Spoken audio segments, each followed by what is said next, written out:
All right, all right, all right. We are live, people. Welcome in, welcome in. So, oops, chat. Sorry, it's not up. There it is. All right, chat. So, we have a fun stream tonight. It's taking me some time of consideration. It's also considered, um, just me to think about other things. But yeah, tonight we are discussing Oklahoma governors. So, very much a important topic, especially since I live in Oklahoma. And given that I'll be running for state rep in about like what is it, 5-ish months, and also the fact that I'll have to be voting in 8-ish months, I'm gonna need to know this too. So I thought it'd be interesting to figure out who's who. Watching Wheel of Fortune too many times, I keep seeing one of the guys, and we'll get into that. But anyways, hello everyone. I am TheologyMatters. You can call me Eli, and for my people in District 6 of Oklahoma, I am The Anomaly. So tonight we have a fun show. It is going to be a bit semi-dry. I don't think, actually, no, it's not going to be dry. It's not going to be dry at all. It's never going to be dry. And the reason I say it's not dry is because of the fact that I got a lot of videos to show. I got a lot of stuff to discuss. This show's going to be a bit different because other times I feel like I've provided a lot more evidence for why I believe some things. But for here, I feel like I'm using a lot more of my gut than I wish. Um, but yeah, we'll be getting into why that is the case. Unfortunately, uh, my shocks died, so I have to use my big ass headset. But anyways, um, yeah, but we are gonna go into the Oklahoma governors. I'm gonna give everyone like 2 more seconds, just briefly. But anyways, chat is open for everyone that is here. And I'd also encourage everyone that if you are currently watching, if you like what you're hearing, or you live in District 6 of Oklahoma, definitely hit that big red button, or hit the follow button if you're on Twitch. You know, the typical YouTuber stuff. Totally do that. Help me out. Anyways, I think we can get into it. This is all I have tonight. That's all I have. I'm gonna talk about Oklahoma governors, and then I'm gonna be ended. I don't really have anything. Um, I might have something, but it'll depend on how long we take. Let me put it that way. If I This might take a bit of time, and by that at least an hour or more. So, because there is 5 guys. Initially, I was only gonna do Keating and McCall, but then I thought, if I'm gonna do them two, might as well see who else was there. And there's only 2 other guys. And then Drummond was also there, but we've already talked about Drummond, so it's gonna be a rehash with him. But yeah, but anyways, with that, I think I'm gonna get going. I forgot to grab the big original idea again from my files, so that's on me. But so as I kind of was, I guess, alluding to, is like we were talking about the Oklahoma governors. I was wanting to go after McCall, see what's cracking. Um, Especially with governor. I'm gonna have to figure that out real soon, especially the primary that I'll also be attached to. So that'll be a fun coincidence. Um, Although to be fair, next week I'm gonna be doing some heavy ass math again, but I think everyone will enjoy it. I will, because I'll be having to laugh all the way as I get proven right, hopefully. So foreshadowing. So be here next week on Thursday at 9 p.m. Central. Anyways, um, but we're gonna go through the governor candidates because I have to in was it June? I've got to do a primary, and then in August there's the runoff, because for some reason in Oklahoma there's always a runoff, which is kind of okay and also not at the same time. But there always tends to be a runoff, so that's when people are gonna slack off again. Fortunately, I think there was like a new law passed that we only are gonna have like 5 elections, so that helps out because that's what 3. You have the general, the primary, and the runoff, and then you got 2 more for like special election type stuff. And the governor can call a few, which I think is okay. I think that should, like, yeah, we should be eliminating it. It shouldn't be this like 5,000 elections every other week or something. Because it's like school bonds were up like a week ago, and I was like, oops. And then I checked my stuff, and it wasn't me. So it's like there's elections always going on for different things, and it's like, just we need a set schedule. So I do like that the 5 elections, and that's all we have. Excuse me. But anyways, but yeah, so I've got 5. I have 5 guys, yes. I was gonna have 6, and then I went looking into the 6th guy, and then I send him to the I'll stay tuned to the end. He's at the end. Let me put it that way. His reasoning to running is odd. You could say that, but you can't really say it that way. Um, so, stay tuned. Anyways, um, but yeah, so before we begin, I think it's great start to at least discuss how you become a governor. I've done the takedown sessions. This is basically a takedowns. It's not uh takedown-ish, if that makes any sense, because I have to use a lot of people. I am gonna give an opinion on who I would vote for at the end of this, unlike other times when I can't really say squat because I don't live in the States. Oklahoma, I currently live in, or I not currently, will and forevermore live in Oklahoma. So, because of that, um, I can actually give an opinion and say, like, I'm gonna vote for this guy because this guy feels like the right fit.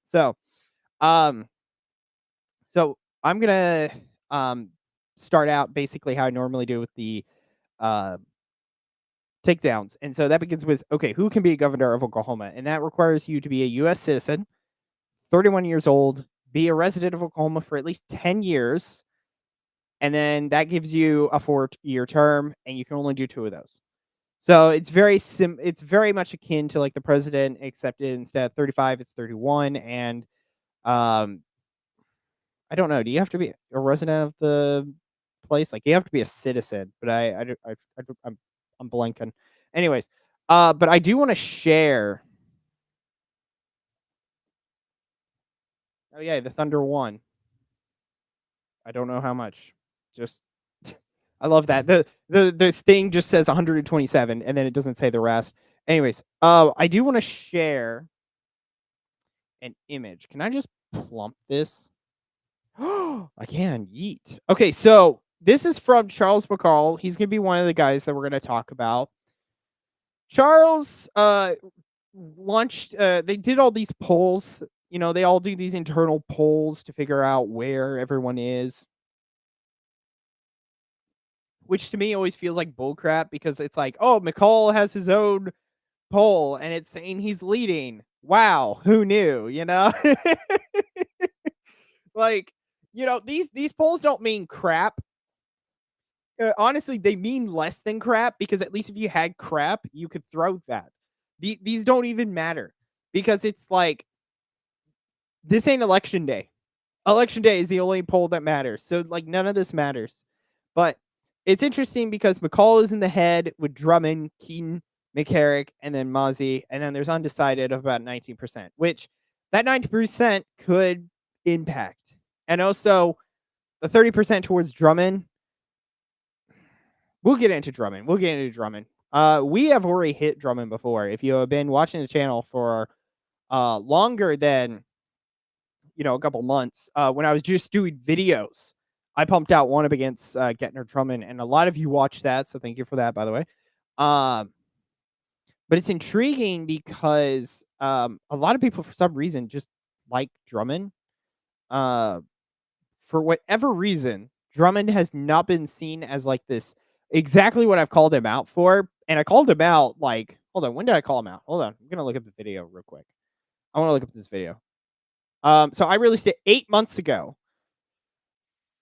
I said 8 months ago, February 6th. Okay, earlier than I thought. So I released a video against Drummond in February of this year, which was about a month after he announced his campaign. Which was a bit sus. Just say, like, it's right after, like, give or take a few months after the 2024 election. It was a bit early. So, I've already gone through Drummond. It's in a video. You can go search it up. For crying out loud, hold on, go back real quick. If you hit popular, it's like my 4th video currently. So anyways, but I want to watch the ad one more time. kind of refute some of this. There's been a whole lot of things. Libs of TikTok has found some things out recently with him. And his wife. His wife has been doing some uh LG, like drag performance type stuff. Yeah, I'll get into it. Just let me play this video, which for some reason I can't grab through that manner. Hold on. Nope. Alrighty. Hold on. Let me make sure it didn't spawn somewhere on my computer. Okay, awesome. Okay. Why is there two? Oh, Windows 11 is freaky. I am trying to get this, ladies and gentlemen. I swear. Let me hit add video again. Yeah, I think because of the fact that I do it in. Oops, is this voting pattern? No. Don't need that. That's voting pattern. I don't need that. So this is just 0. So we're gonna start. Thank you. We're gonna start with everyone's ads because to me that is probably the most like fundamental part because this is the ad. This is the first thing we see of these people. This is the what are you going to talk about? What are you going to be like? How are you going to talk to your people? What are you going to stand for? Who are you? Those type of questions. Those are questions that you have to ask. This is the video that you show to people. And if the people don't like this video, you're kind of screwed. And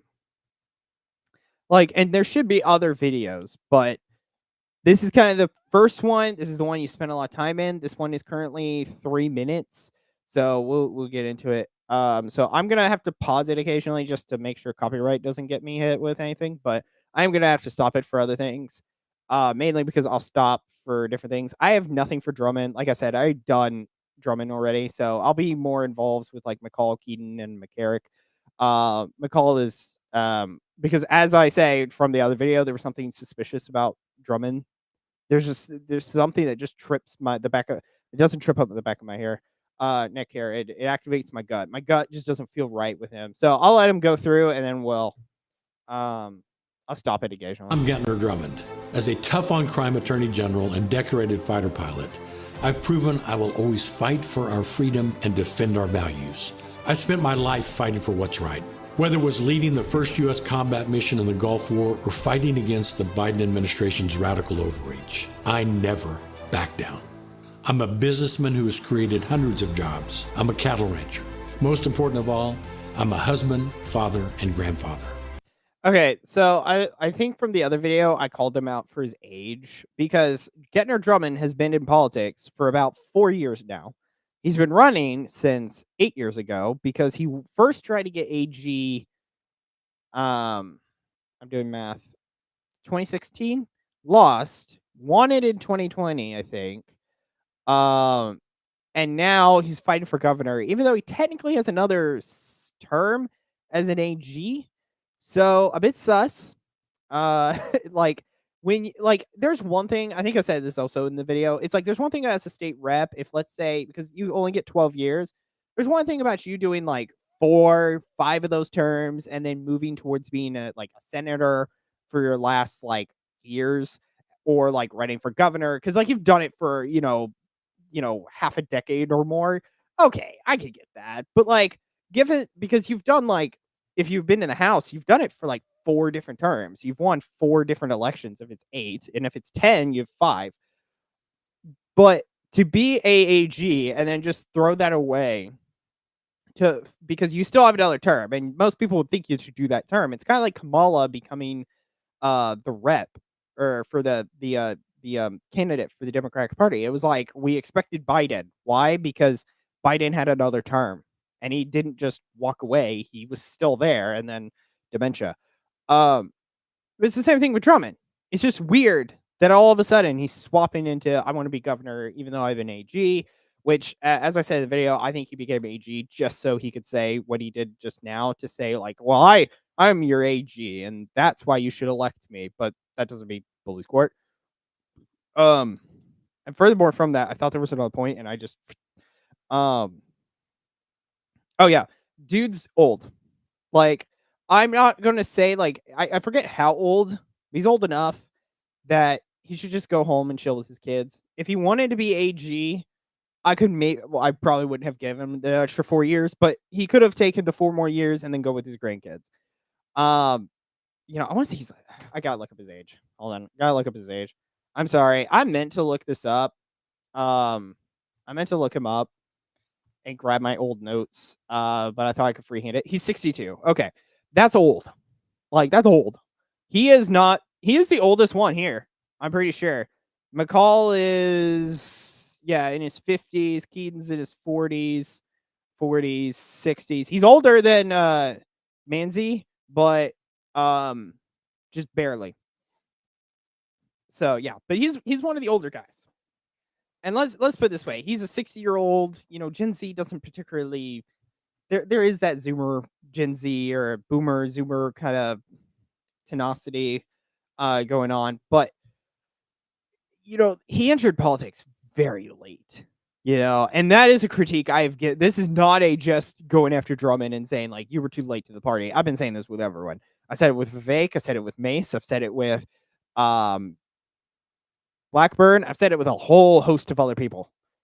Like, I just feel like it's always weird. For crying out loud, Chris from Crash Cannon, first, 20 seconds of the interview that we were doing, his very first thing was, glad you're doing it the right way, not being beholden to the family, which is kind of the whole reason why I'm not waiting to get my life in order to then help my state, because my love should not be withheld, if that makes any sense. We got problems today. Like, we got to deal with them today, right? There's no sense in me being like, well, let me get my life in order. There's I think I said this in the other video. Some other video I have said this, but that video, the father, no, not the father. The son that says, "Let me go bury my father." Well, his father is actually not. If you actually I got informed on, the father actually wasn't dead. The father was still very much alive in the when for those of you in the Bible, the context of they were like, what should I, Jesus was saying, follow me. And the guys, and a bunch of others were throwing out some reasons that I can't. And one of them was, well, let me at least go bury my father. His father was still alive. And that's how I feel like with some of this. It's like a lot of politicians, especially all of these guys practically, it's like they got their life situated and then they started doing what's right. And it's just it's funky to me. I feel like it's weird that there's always this get your life in order, get the family going, and then run for office, which it's a two-edged sword because everyone expects that, but at the same time, you can't expect results when they have to worry about supporting the family now. Because if you especially if you are of a patriarchal mindset and you believe that the man is the head of the family, if the head doesn't have any cash coming in, family's kind of suffering. So he can't really be so aggressive, can't be impactful if he doesn't have that type of demeanor behind him, like with myself, I'm willing to be, I think I said this at Chris's channel, I'm willing to be the kamikaze rep. I'm willing to do those laws that no one wants to introduce. Except, now to be fair, I'm not saying that I'll introduce every law, but I'm saying that, if it's we're going to get rid of the abortion pills, sign me the F up. We're going to get rid of no fault divorce. Sign me up. We're going to give single men wives. Sign me the frick up. No, I'm joking. No, I'm joking with that. That's called Catholic match. Anyways, let's continue. When you elected me to serve as Attorney General, I promised to protect Oklahoma's families and uphold the rule of law. I promised. That's why he went after St. Isidore's online charter school. Bro. See, this is not just because I'm Catholic and he's Protestant. This is not why I'm going after him. I'm going after him because I think he's evil. There's something in that face. For crying out loud, this is a perfect screen grab. There's something about that face that just screams I'm about to shat my pants. There's just something about that stare. It's just kind of dead. Maybe that's part of the former lawyer or current lawyer, but like I'm not feeling a glow from this guy. Uh, more like a aura of death. But anyways, promised to defend the Constitution and support law and order. I delivered. I took on the cartels and Chinese crime syndicates who have invaded our country. They came here through Joe Biden's open border to exploit our land and profit from. Okay. You know what? Let it continue just for 2 more seconds. Selling drugs. But they didn't count on dealing with me. I fought the Biden administration's radical overreach at every turn. I'm not sorry. I was gonna say the joke. Let me hold on to it. Even sued me for trying to kick illegal immigrants out of Oklahoma. Thank God the Biden administration is almost over. Now it's time to look to the future. President Trump has an historic mandate from the American people to repair the damage done by Joe Biden, Kamala Harris, and their radical allies. Okay, I'm gonna go full screen for this. So, and the reason I need to go full screen for this is because of the fact that I need to bring a prop in. So here's the thing.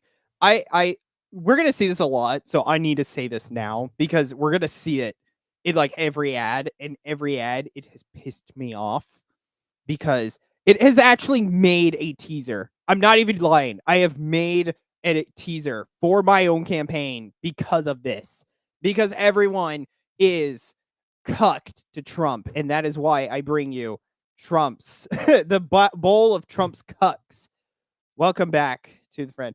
So I already put Gentner Drummond's name, but he's in it again. He's in this now. That the reason it's out here now is because we still got 4 other guys to talk about. You know why it's still out? Because they all did this too. They're all doing this boomerism that is, President Trump, and he's doing the America First agenda, and I'm gonna be just like him, even though you're not. Or it doesn't matter because you're all trying to gang up and say, I'm like Trump, and I love Trump's policies and other stuff. Great. What are you gonna do? You want specifics? Yeah. No, I don't have those. It baffles my brain that this very much is a boomerism because Gen Z does not like Trump anymore, and it's not because Trump is not conservative, is left or. I love how I'm trying to say the right thing and I keep flipping it the other way. And it's not that Trump is too conservative and we don't like him. It's the fact that he's not conservative enough. That's why Gen Z is moving towards others. That is why you have the America First movement. That is why it exists. Because Trump and this like milquetoast conservatism is not going to work anymore. We're done. Like Gen Z is done. So like this pandering is specifically towards the boomers. And ironically enough, I'll save the joke for McCall, but remind me I got a Wheel of Fortune joke. Excuse me. Sorry.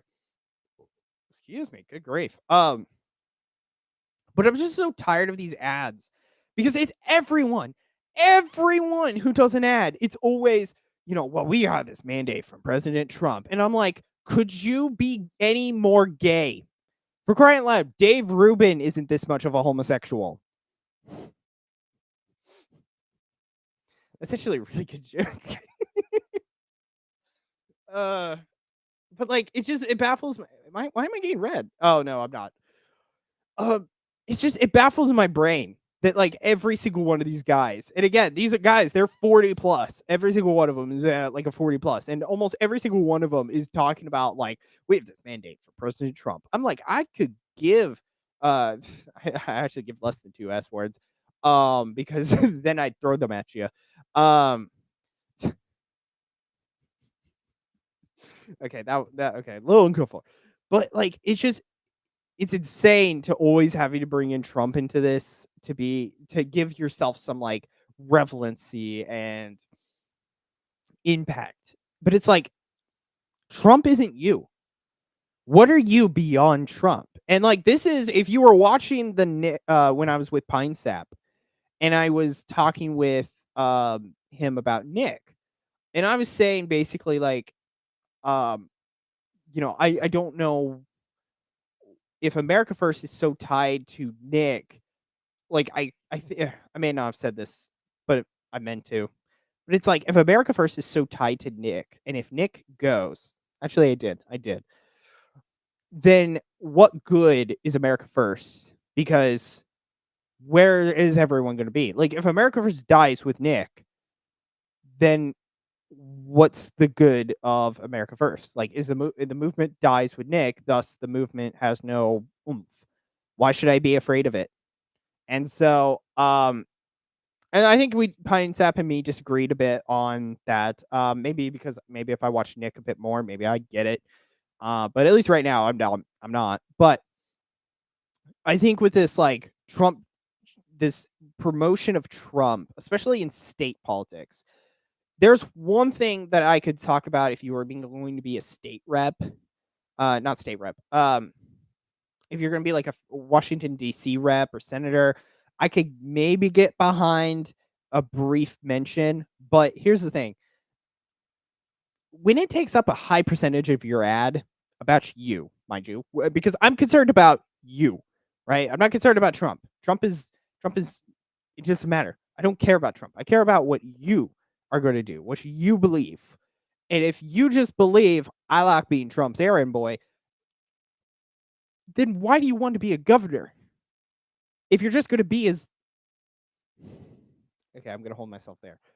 But like if you're going to be that much of a lackluster dude and have to have like Daddy Trump save you from or decide what you do every part of your day, I'm sorry you like being dominated, but like that's gross.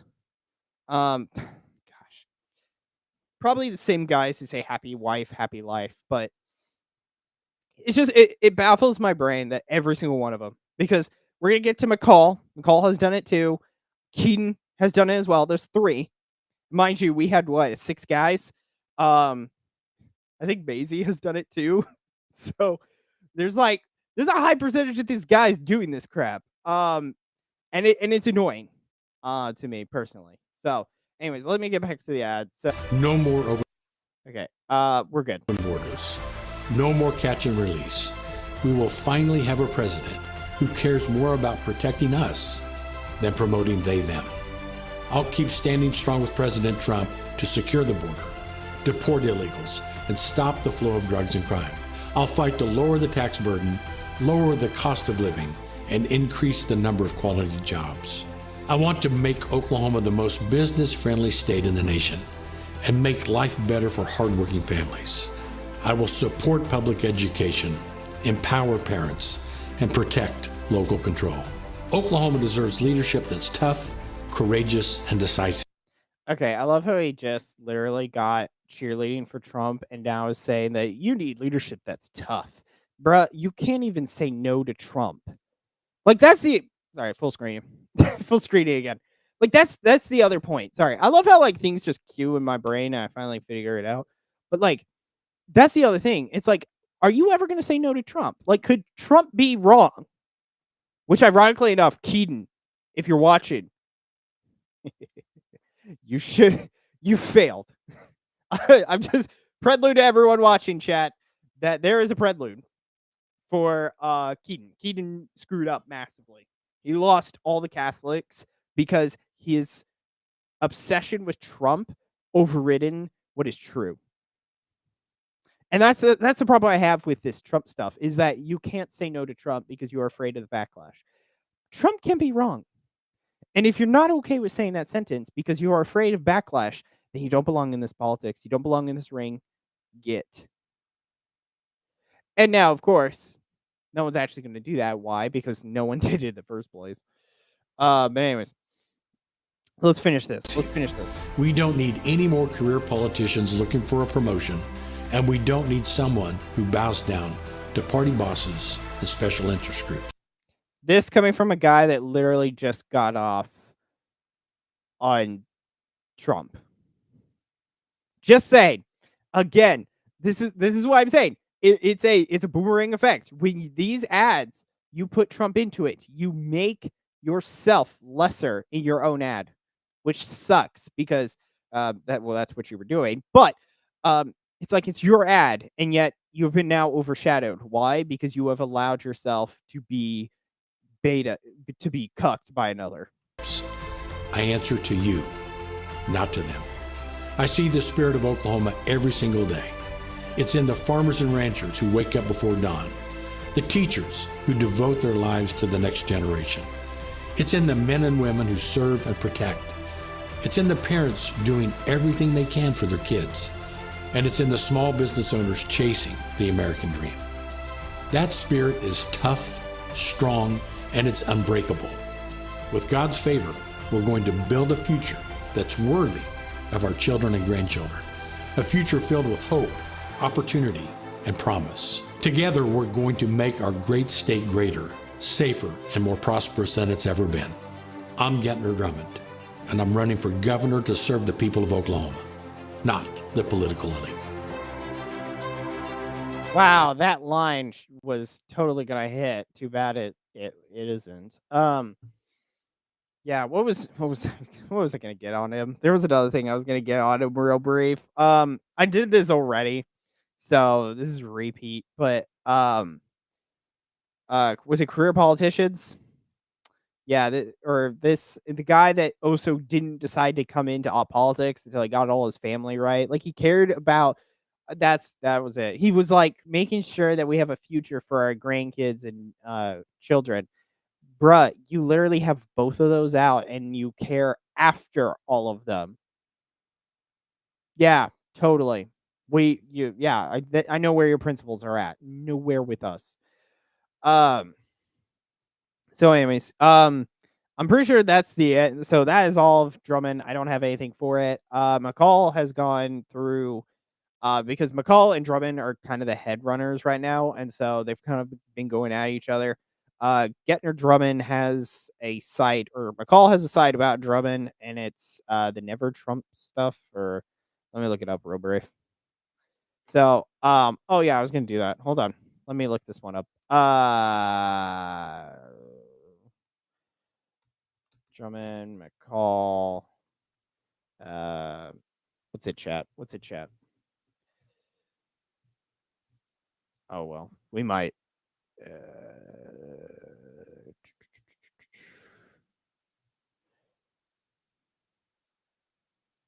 All right, that's fine. I don't remember where it is, but it's all right. There's some site. Do I not have it? Do I seriously not have it somewhere in my notes? Well, that's Fooey. I'm surprised I don't. Oh well. Maybe it's in an ad. Ah, it is. Yeah. I've got a Drummond hit. It's later. All right. But before that, I also need to share my screen. Because I just want to show I gotta do my due diligence somewhat. Like I already gave you the opinion of what I thought about Drummond. But so this is the site that he has. Again, this is probably a very old picture, which I think is probably the most funniest part about this. Because like this Drummond and that Drummond look nothing alike. This one looks like he is young. This one looks like he aged like 20 more years. So it's funny that they add this, even though there's like he didn't like this. He didn't want to be here. But anyway, so this is a site. You know, he tries to look tough. I'm not getting the vibe of strength from him. Um, again, Drummond. None of this is mattering. A strong ally of President Trump. The McCall tries to get after him that the impeachment he didn't care about, which, all right, you know, I get why, but I'm also like it's not like Trump is my Lord and Savior, which is where a lot of MAGA people have been getting. So it's very weird. Anyways, so we got to talk about someone else. So I'm gonna move on to this boy, this one and only. This is Charles McCall. For those of you who don't know, this is Charles McCall. He was Speaker of the House a little bit ago. So let me give you the bio for him. So he was born in 1970, so that makes him about 55 currently. He's been married since 1994, so he's got 31 years of marriage on him. He's got 2 children. Unfortunately, he is Protestant. Excuse me. He was Atoka's mayor at 24, which is my age. So I give him credit for that. At 42, he became a U.S. Rep for District 22, and he did that from 2013 to 2014. Now, he also became the Speaker in 2017 to 2025. That was a quick turnaround. That was about 2 terms, and he in 4 years. In 4 years, he became Speaker. A bit sus of the turnaround, but okay, maybe it's accomplishable. I don't know, but a bit weird. But I think if we're gonna do anything else, we definitely need to do his ad. His ad is or his ads. Sorry, he doesn't have an ad. So there was special interest groups. There was a pact. Do I have it? Nope. So there was a special interest group. They paid for a bunch of ads that really didn't say anything other than he was pro-Trump, and he got China kicked out of Oklahoma's I'm land. Charles And so other than that, he hasn't really had anything else except for this ad that was played during Wheel of Fortune. And the reason I say that is because of the fact that it is a boomerism ad. This is a boomer ad. The problem being is this ad is just it's just horrible. It's laughable because the only people who think that the only person who's getting a rise out of this is boomers who haven't had a erection in years. But anyways, let's watch this one. I'm Charles McCall, and let me be perfectly clear. Cutting this banana?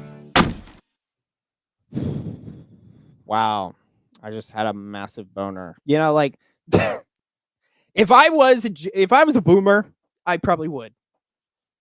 Now, I'm cutting out the pro-Trump that's right over and to the left. So immediately the Trump stuff. So because of that, I have to label one thing. I do have to say one thing. But I've got to write it down, boys and girls. Sorry, chat. Boys and girls. Charles McCall for Oklahoma governor. He is a cuck to Trump. That took far more tries than I should have. He is now in my bowl of Trump's cucks. How sad to be self-cucked. Horrible. See, this is what I'm saying. I just don't get it. You have to write it. Everyone has to write it. No one can say this guy was a Speaker of the House and he has nothing of value to add of what he's done, except for, oh, I like President Trump. What does that mean? What does that even do for me? Oh, I'm supposed to figure out who likes President Trump? Boy, that's everyone. What else do you got? Ah, that's right. Anyways, let's finish this. I'm gonna reset the ad just because it's a little bit therapeutic to hear that. But this ad is so gay. This ad's so gay. I'm Charles McCall, and let me be perfectly clear. Cutting this banana does not make it an orange. Charles McCall, pro-Trump, anti. Oh, he said the words. He said the words.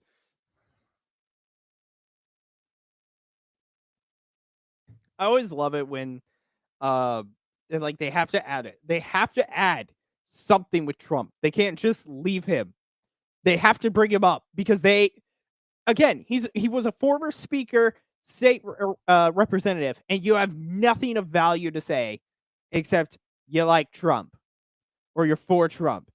You know how depressing that is, that you have nothing in your career of almost a decade to rely upon. You have to rely upon another dude because you couldn't do anything of value to be talked about.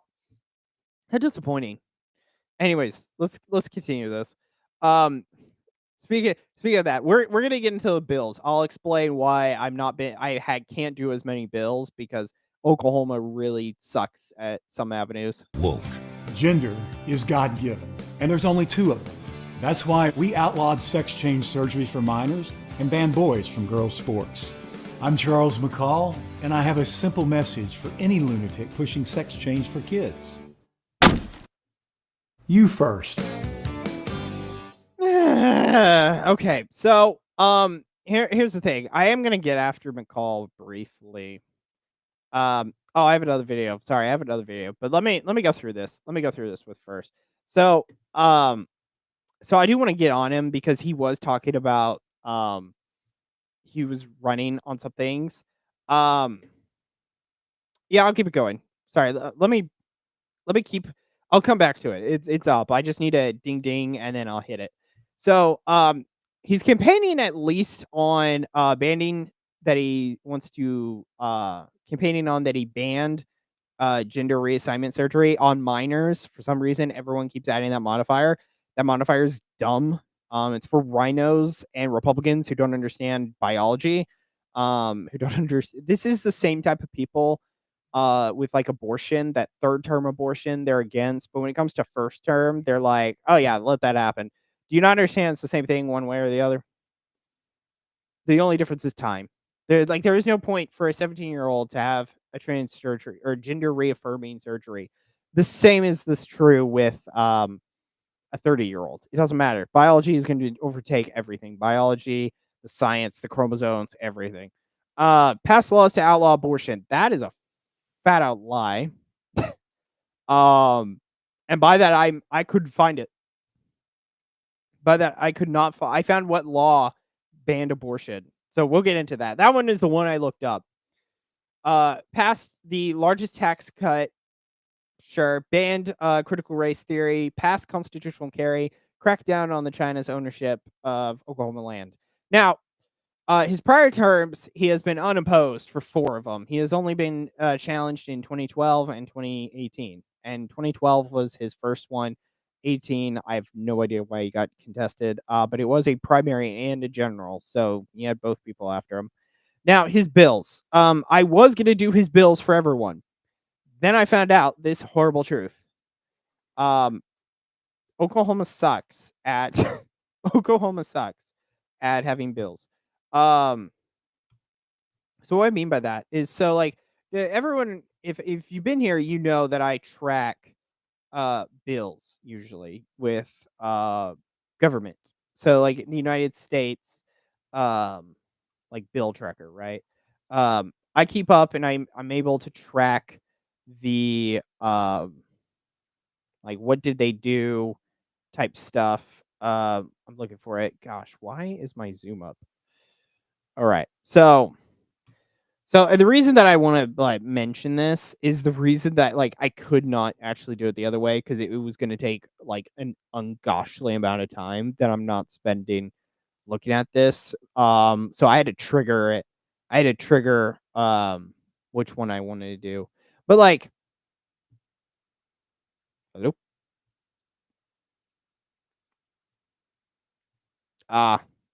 Hold on. It's there we are. Okay. I removed it. That's why. So this is the Congress Gov, right? And I can look up, I can look up who should we use? Let's do Langford. We're gonna look up Langford. And so I could spot all these bills, right? These are currently his bills, or at least those that he has written on. I can get them filtered out that I can find whether or not I'm looking for the type I used. Not sponsor. Well, actually, sponsor would work, but I'm not finding what I used. But that's all right. But I can figure out. State of legislation. I hit become law. Oh wow, Langford only has one. That's sad. Nope, it's not even his. It's a Lincoln Riley's bill. So I can figure out what became a law, all this jazz, right? It's a very simple process. This is, it seems very archaic of a system, but it pops out results. This is Oklahoma's. it takes a lot to find people. Like if I look up HB 4327, and I hit retrieve. Oh wait, that ain't gonna work. Sorry. And we did that in the 22nd, I think. And I hit retrieve. There's a few bills here, right? So I'm looking for this stuff now. So this is the abortion bill. This is an abortion bill that is actually very pivotal for what I'm going to discuss because it involves two different candidates. But like I pop out, that's a doc. That's also a doc. Is there no PDFs, boys?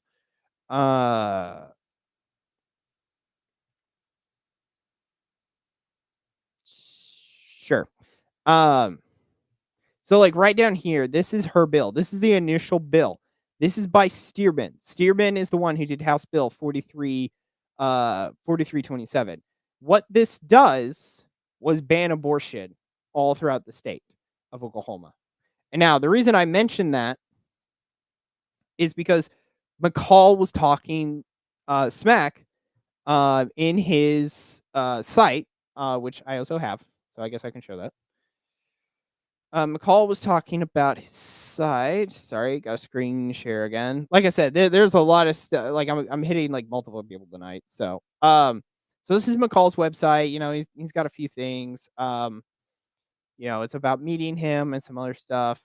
Fiscal responsibility, blah blah blah. You know, traditional stuff. There's the meet him. It's all pretty simple, normal stuff. Charles' record, though, you go to his record, and his record is important. This guy is the front runner. So you know, it's like, what is there a problem with him? And what's ironic, I go to, excuse me, here. It says right here, pass laws making Oklahoma the most pro-life state in the nation. He passed laws. You know what that means? He voted yes.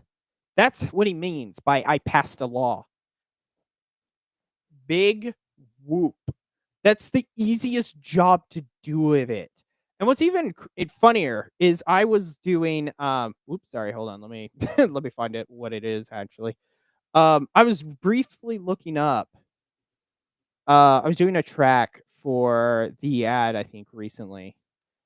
Before we were doing this. And I got not that, something else. Hold on, sorry. I'm going through the history. There's more than just one. But if you go into the bill track that I'm looking at right now, hold on. Sorry, Chad. Hold on. Okay, here we are. This is what I'm looking for.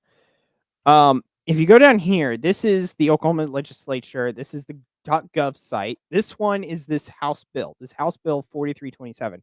This is the one that outlawed abortion through the state. So this is exactly what he is saying in here. He is saying he passed laws making Oklahoma the most pro-life state of the union. So we go, I'm not even going to hit amendments or bill summaries or anything. I'm going to look at authors and co-authors because he said he passed this bill. Guess what I'm doing? Mech, Dougal. There is no McCall on this list. And we go to votes. So he was a House. He was a speaker. Right, chat? He was a speaker. I'm going to hit Control F, and we are going to hit Mech, and I'm going to have to do a call. I don't know if you all heard, but I just got a sound.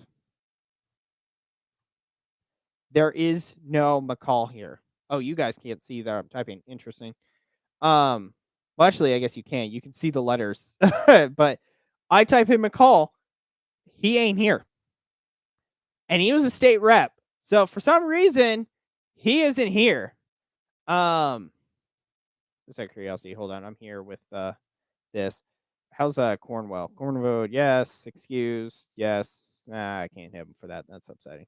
Anyways, but like I can't find him on the voting sheet. For whatever reason, I can't find him on this voting sheet that says I can't find him on the voting sheet. I can't figure out who I can't find McCall's name to say that he voted yes on this. I can't even it's just it's baffling me right now. because we see right here, we have all of these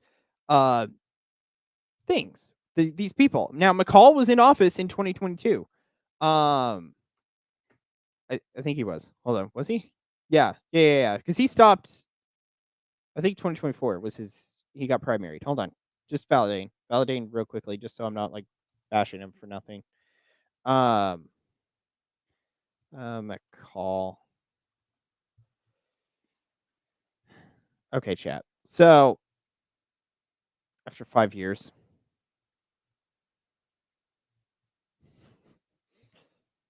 Hold on. It's straight because I'm streaming, it's taking it a minute. Okay, so I was in the House of Reps. Let's see. So was not able to file for re-election for so in 2024 he won the election. So he had to, or 2022. So he has to be here. He has to be in this race. So the fourth reading, right? So if I go into documents, it's not what I wanted.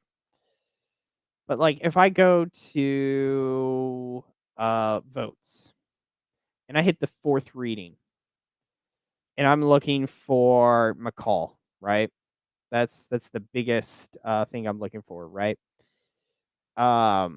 Which I don't know why Rusty Cornwell, for some reason, my guy that I'll have to get at, I don't know why he was not there to vote on this, but all right.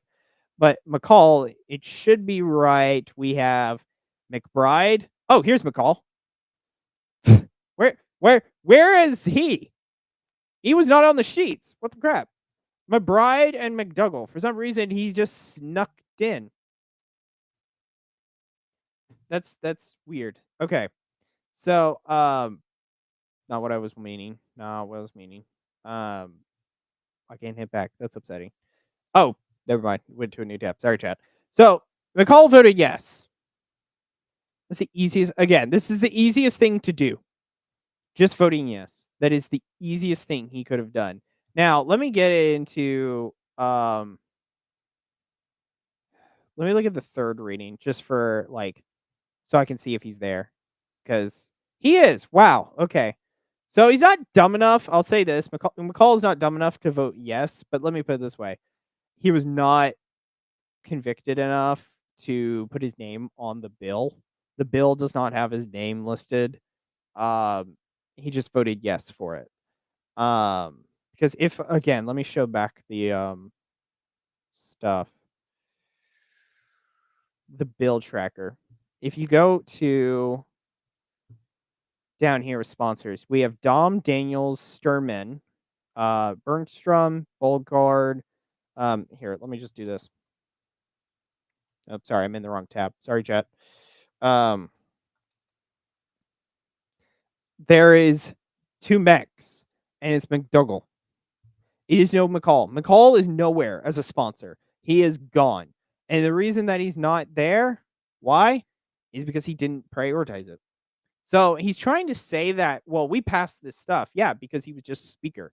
That's like saying the cheerleaders won state championship. Like, that's essentially what he's getting at, is like, well, I voted yes for it. Bruh. You didn't do squat. You just said 1 yes. Or actually, you said probably 4. But the point stands is that comparatively to everyone else, like Sturman wrote the thing and she got it into committee and all that other jazz. Only she is really competent to say, I passed the laws to outlaw abortion. You don't get to say that because you were just a part of a 100-member state legislature, where I'm not giving you that. I'm not giving it to you. And, you know, I didn't do the others, but I'll be honest, if this is what he's accepting, or whoever is running his campaign, at least, if you're saying that, well, this one House bill that we blocked the abortion, if I look at constitutional carry, or if I take a look at constitutional carry, or I take a look at gender reassignment, I'm more than likely going to find out that you weren't doing squat. Like, if I found the House bill and I look up the House bill, I'm probably going to find that McCall has been nowhere. He was no sponsor. He was nothing. He just voted yes on it and is trying to say, well, that's a victory for the Republican Party. So it's a victory for us. I'm not giving it to you. And I don't like that mentality, to be honest. I think if he is doing that, it is sus as hell for the rest of his character. And I'll tell you, I think he should have been a little bit more active if you actually cared. And if you're going to proclaim that this is your victory, you have to make sure that you were a significant person who did something to it. Being speaker was your job at that point. I'm not giving it to you that, well, you got it in the queue. Like, you're supposed to put every bill in the queue. Like, what are you getting at? So, that irked me the wrong way. I'll say that. So, and again, keep that bill kind of in mind, because, not with McCarrick, I'll have to go into it briefly again. So that was House Bill 4327. For those of you who are interested, yeah, I don't know what he did for the gender reassignment or the constitutional carry. I'd love to find out which one that allowed. I'm not gonna do it to you all, because it is an hour in, and I still have Keating, McCarrick, and Mazzei or whatever to go through. So, I'll say this, though, with the banning gender reassignment via minors, he had to specify minors. That's kind of a Republican thing. Like, it's very like a milquetoast Republican thing. Like, no one just wants to say I'm ending transgenderism. So it's a bit like playing both sides, and because of that, it doesn't sit well with me. The Trump thing definitely doesn't sit well with me. But probably the greatest problem that McCall has, besides looking like a fish, is that something is fishy. I can't place it. And, like, this is why I say this stream's kind of off because I'm not using my typical, like, format. But something about McCall is off. I can't place it. I can't state why. All I can say is something's off. There's just something beneath him that I think is fake. That I think it's just that smile. It's not working for me. There's just something about him. Like this, sorry. let me pop it up. There we are. Like, this doesn't look real to me. This looks like a not even is it candid or excuse me. Like, this doesn't seem real in my eyes. And again, I was talking about, the past laws making Oklahoma the most pro-life state in the union. Boy, that's a lie. And if I look for the put God in trust in the 10 Commandments, I wonder if we're gonna find that it's someone else's. And if he's taking, he's a lizard person. Okay, a little too far, but all right, Sienna. Yeah, we're not doing the airplane thing. But, like, if he is going to do this for this one, because this was passing laws, if he's going to do it for one, I got to question whether if all these others, and including down here, talking about a tax cut, talking about the reserves, which I thought was a Stitt thing. Stitt was this Oklahoma governor, Stitt. He was getting on that we had barely anything in our, like, reserve. Yeah, stared me right in the face and I said reserve. I meant to say something, rainy day fund. That's what I meant. So again, I don't know if this is him. And we could keep going down. Some of this is like, is it going to be you or is it going to be someone else? Like, ban CRT, ban the critical race theory. More than likely, what's going to happen is I'm going to look and it's going to be some other guy like McBride or something. And then all you did was vote yes. And if that is the mentality that you are entering to this campaign with, of saying that, well, because I voted yes and it got passed, then I technically helped in making it come to fruition, you chose the worst, like, you chose the weakest op-in to do that. But like, as I said, it's kind of like the cheerleaders saying that they won state. All they did was sit on the sidelines and then do some things. It's not the same as running for office, or not running for office. Writing the thing and getting into community, getting it through committee and then branching it into the floor. That I can give you credit for, and that I will give you credit for. But the only one who gets to say, I passed the laws that got rid of abortion is Stearman. And then there's a buttload of other senators that you could maybe get on because they were sponsors. I don't know when they were sponsors, but they put their name on the line. McCall, you didn't. And if you couldn't put your name on the line for the unborn, got to question where you're going to put your line ever. You put it behind Trump, but when is that going to be fruitful for you now? But would you do it when it's not? And there's something about you that's just tripping me off. And I think every Oklahoman, I don't think McCall's the option. I said, I don't like Drummond and I don't like McCall. I don't think McCall's the option. I seriously don't. I know he has a record. He's been in office for like 12 years. He got term limited recently, and so he has been from 2024 to 2026. He can't do anything except this. But there's just something about him that's just rubbing me the wrong way. And like, it's the gut. I swear, I have the gut. The gut is the reason why I'm able to like predict some of this crap. This is why, like, everything that came out from Drummond, like, I'll cue it up, but everything that came from Drummond, right? I predicted in like February that I don't think he was right because I just had the gut feeling about him because of just different reasons that like I couldn't necessarily place. But then later, all this information comes out that his wife that he donated to the Biden campaign, that his wife is doing some of these drag shows, and then there's the fact that his that he's not necessarily, he's portraying himself as Trump's number one guy, and yet he's Trump's zero guy. But it's like, again, with McCall, something's wrong with him. And it's on his appearance. I mean, I only meant that joke once, but it's like, there's just something that doesn't seem real. I think I have a video. I have this other video that he goes after Drummond because him and Drummond are the top contenders right now, supposedly, which I think is just because of marketing. Right now, McCall has ads on TV during Wheel of Fortune. Drummond also has kind of some sway because he's AG, so people know their names a lot more. Keating, his dad used to be governor, so he kind of has a little more name recognition too.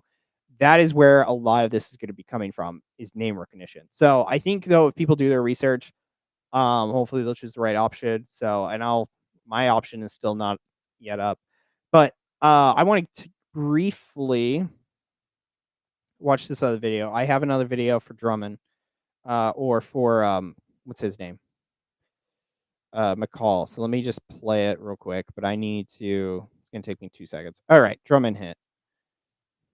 I'm Charles McCall. It takes a lot to make me angry. I can no longer be silent about this when there is another Republican candidate who claims to be a supporter of. Did you see that? Did you? We'll rewind it. This video was supposed to be candid. It's not. It sounds like, if you listen to it, it sounds like he's reading cue cards. And the thing about this is it's 1:23 long. If you need a minute for none of this, mind you, none of what I'm doing tonight is like, I'm also running for office, right? And all that jazz. I don't need cue cards to discuss him or any of the others. I just do. The only thing I do have, I'll actually show you what I do have. I'll just show you. I don't care. You know what I do have? You know what I do have is this.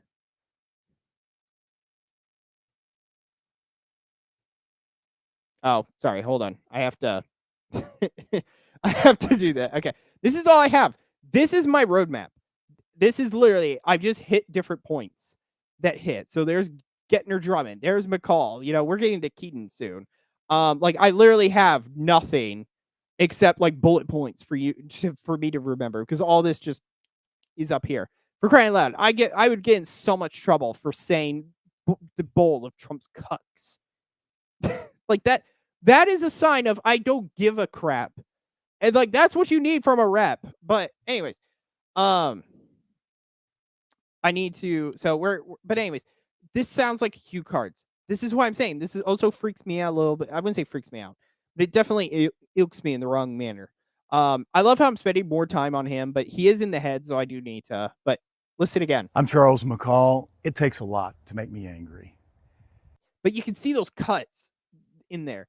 You could see because they chose the really wrong building. They should have just got to a brick wall. It would have been it still would have been bad, but they should have just got a room for him to sit down in and him to do it in a one take. Instead, they must have done like 4, and then they were like, "We're done." But anyways, okay, I'll let it go this time. I'm Charles McCall. It takes a lot to make me angry. I can no longer be silent about this.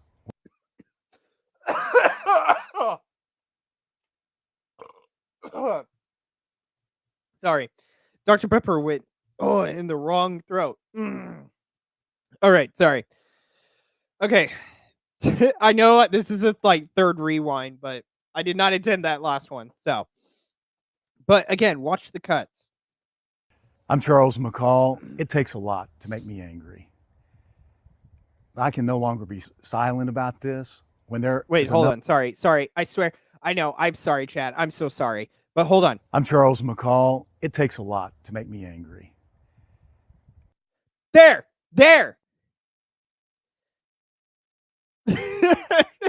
What does that mean? If it starts off with "it takes a lot to make me angry," you're I don't know what that means, but all right. To be fair, I say some of the same things too. I wouldn't say though it makes me a lot to get angry. Um, I think I said briefly before the stream, it baffles me with the Trump stuff. But no, watch this. Watch this brief second. Watch his eyes. There. He's looking to the left. He is reading cue cards. He has seen something because it doesn't cut. I can no longer be. He continues talking. I've been validated. Vindicated. I know what I'm talking about. I'm not crazy. I see things. But anyways. I'm Charles McCall. It takes a lot to make me angry. I can no longer be silent about this. When there is another Republican candidate who claims to be a supporter of Donald J. Trump and his America First agenda. Attorney General Gentner Drummond gave to Joe Biden when Joe Biden ran against Donald Trump. He and his family made significant contributions to the anti-Trump Lincoln Project. And while he likes to think that's all in the past, he just recently flew out to Washington, D.C. for a fundraiser with Washington elites and took a contribution from Rod Rosenstein, the architect of the Mueller investigation against Donald Trump that targeted our president to try to overturn the will of the people. I don't care what your politics are, but be honest about them. A leopard can't change its spots. I have always stood with President Trump for. Okay, so I briefly, he's gonna.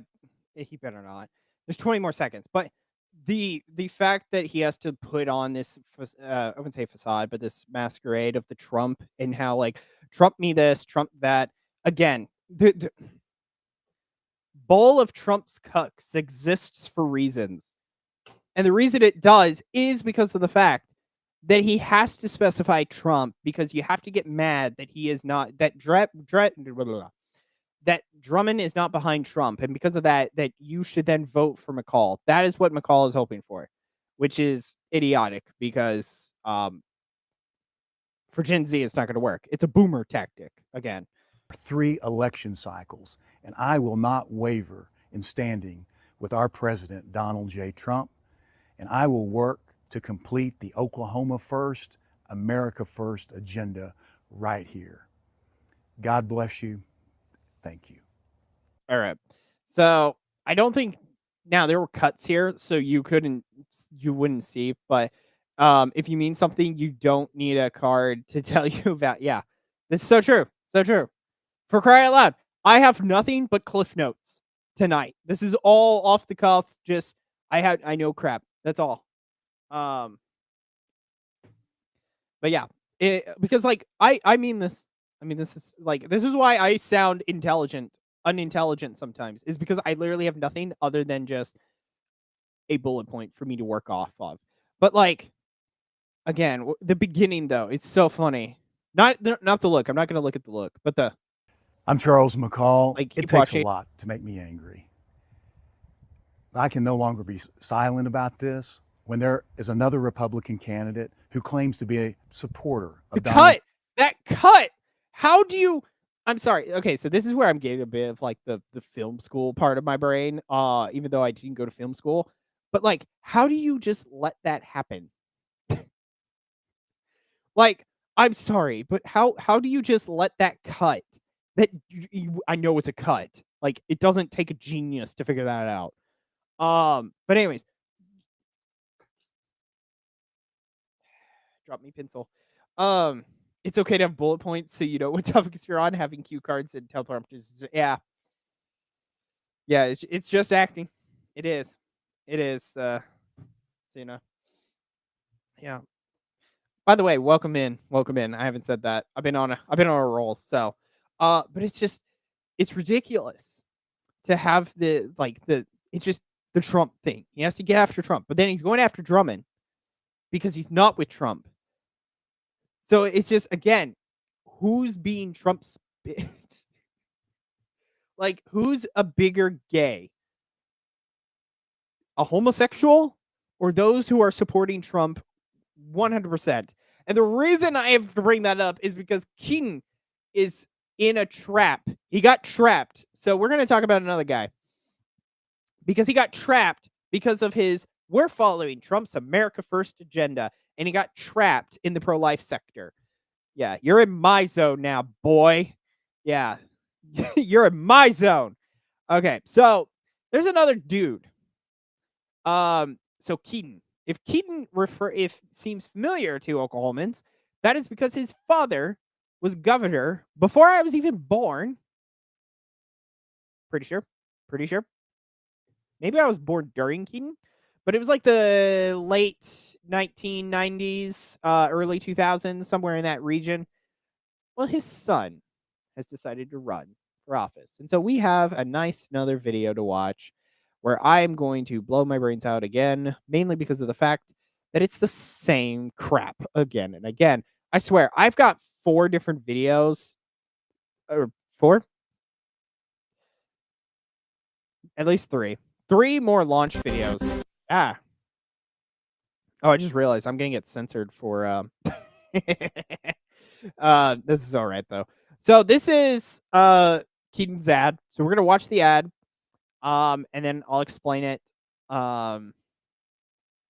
through this. I don't think there's anything really in it that I'm going to get after him because it's kind of in a review. I reviewed him a lot more than McCall. McCall doesn't have anything other than I think he's got a bad feel. I got a bad vibe on him.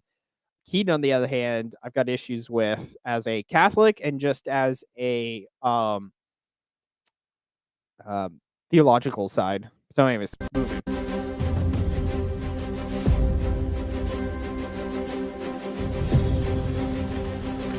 In Oklahoma, we're at a crossroads. My name's Chip Keating, and I'm running for governor because in Oklahoma, we need someone with the toughness of President Trump. We didn't even last 20 seconds, y'all. What's interesting is he says his name and then immediately goes into, we need someone like President Trump.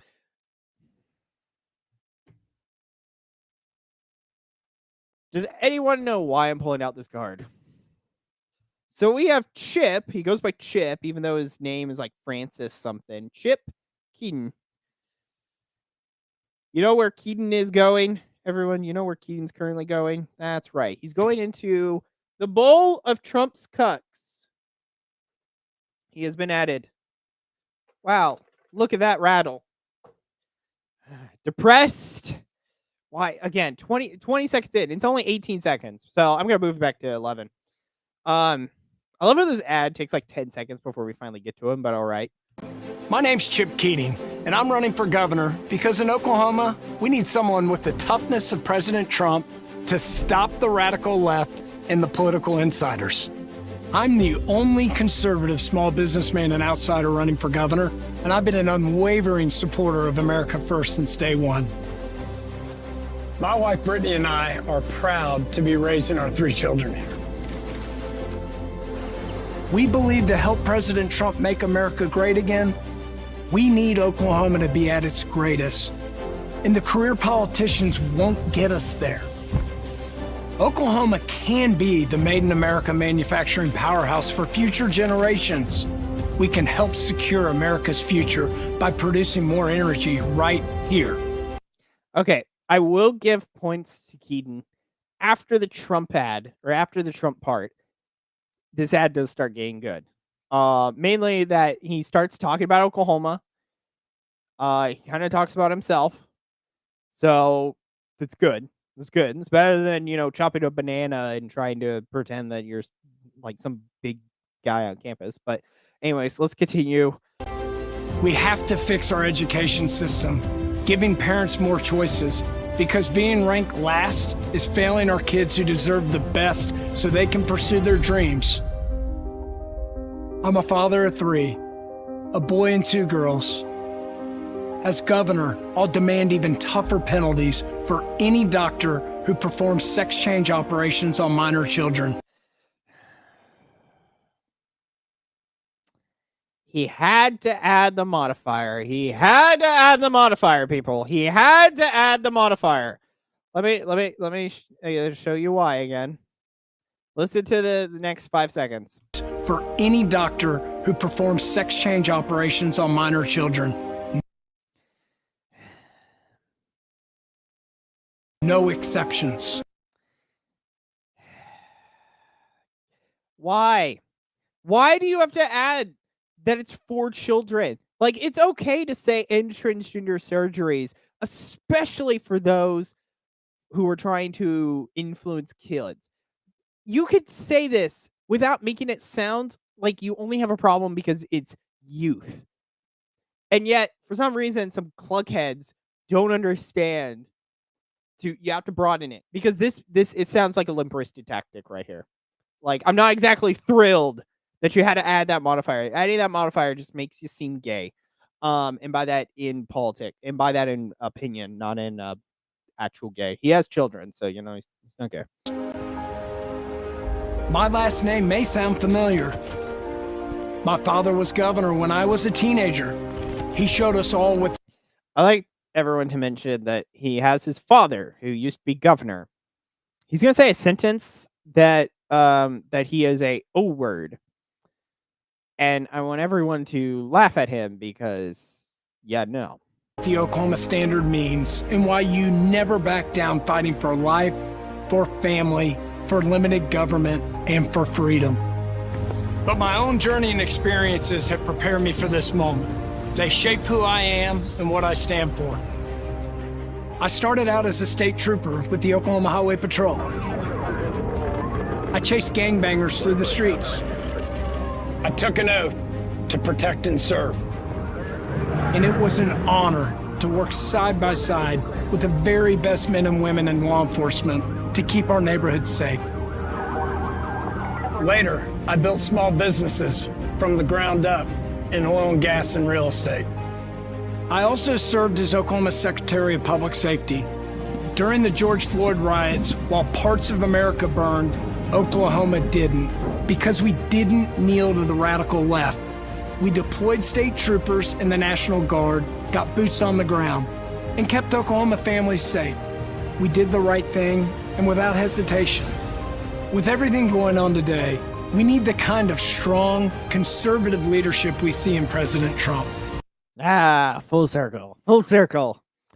See, he was doing so well, Chad. He was doing so well, and then he had to screw it all up. So one, there was I kind of forgot. Everything was kind of basic. I like, though, that it's very interesting because he talked about he was a patrolman, but then he left it. So I think a question, I'm a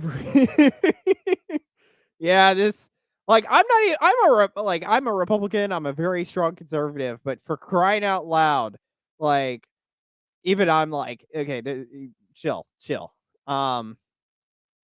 Both sides though, yeah. But what was I getting on? Sorry, that got me. For good reason though. But it's interesting that he was a patrolman and then he walked away. So I'm like, why did you walk away from being a highway patrolman? It's like that's a question that I have to ask. Furthermore, I've seen a lot of cops be speeding. So just because you were a highway patrolman doesn't necessarily mean that you were this like bastion of virtue and character. So don't give me that. But anyways, we're gonna full circle moment. I'm Chip Keating, and I'm running for governor to give you a clear choice in this race. Go backwards with any of the career politicians running on empty promises.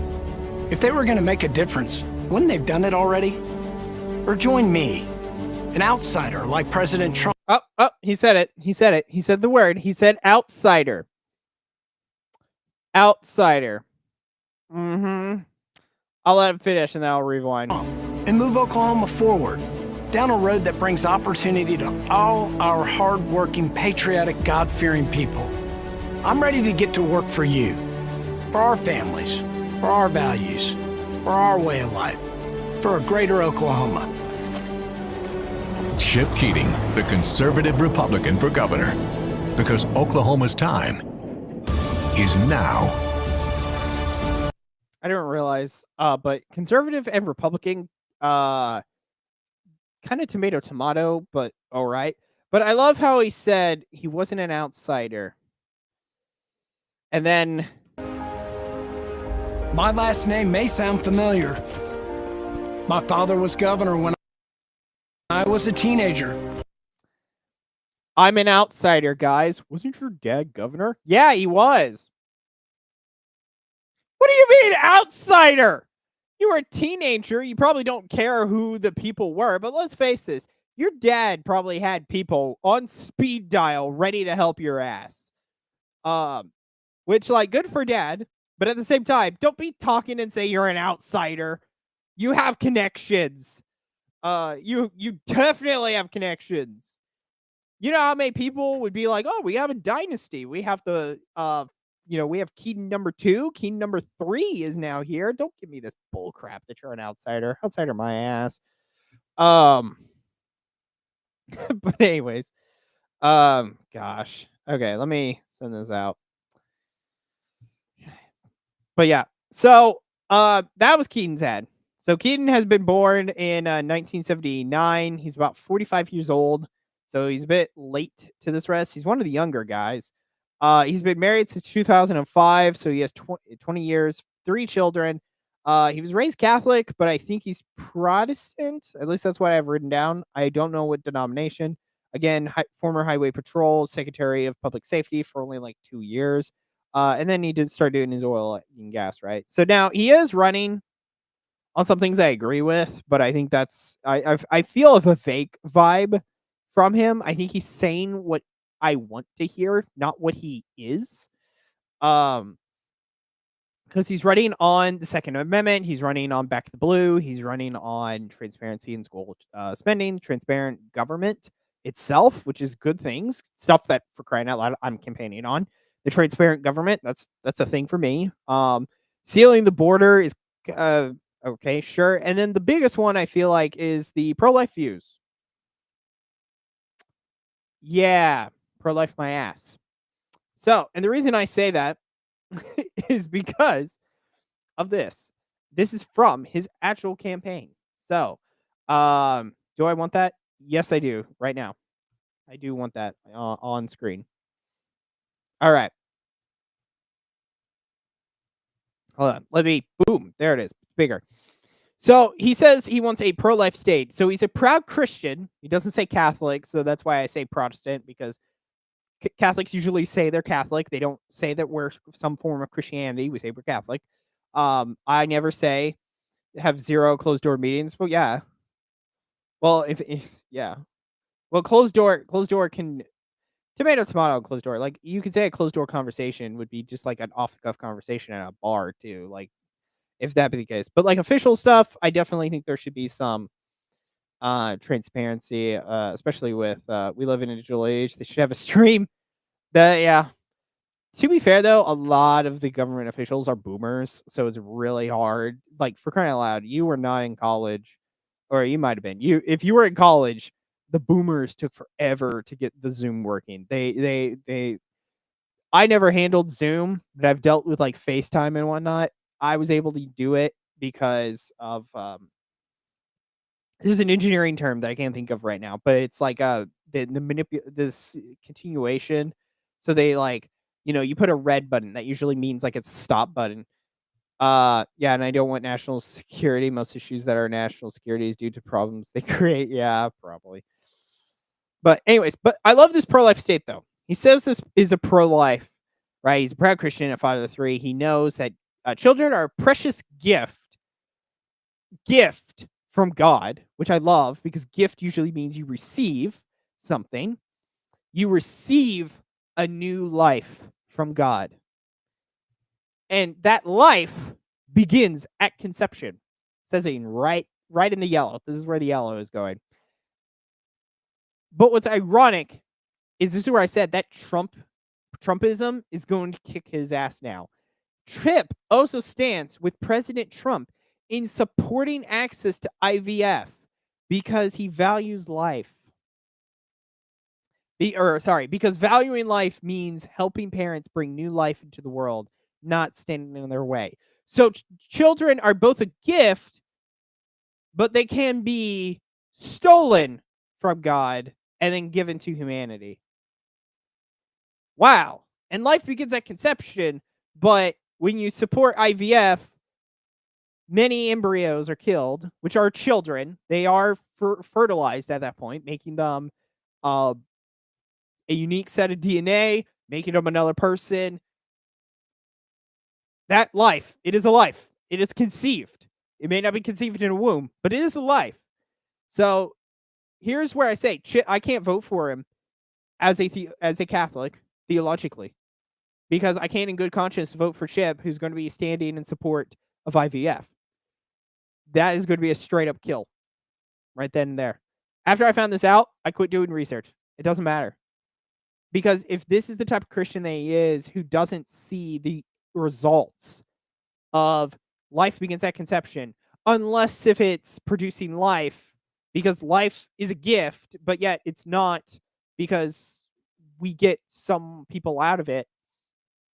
Because bringing new life into the world, there is a responsibility that one must have in bringing it in. That being married, hold on. Whoop. There we go. Being married and having your wife and doing everything in the propriety of the marital act. Instead, this dumb nut wants to have men jack off in other rooms because that's how you get samples. There is no ifs, ands, or buts about that statement. That just is what happens. And then on top of that, gosh, I'm crashing out. I'm crashing out, and it's not healthy.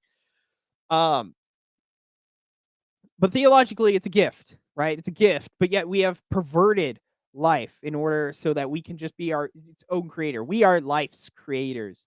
No, we are co-creators of life. God is the creator of life. We are nothing more than the instruments in that. And that is where he is off, because if it is children are a gift from God, then why are we stealing his gifts?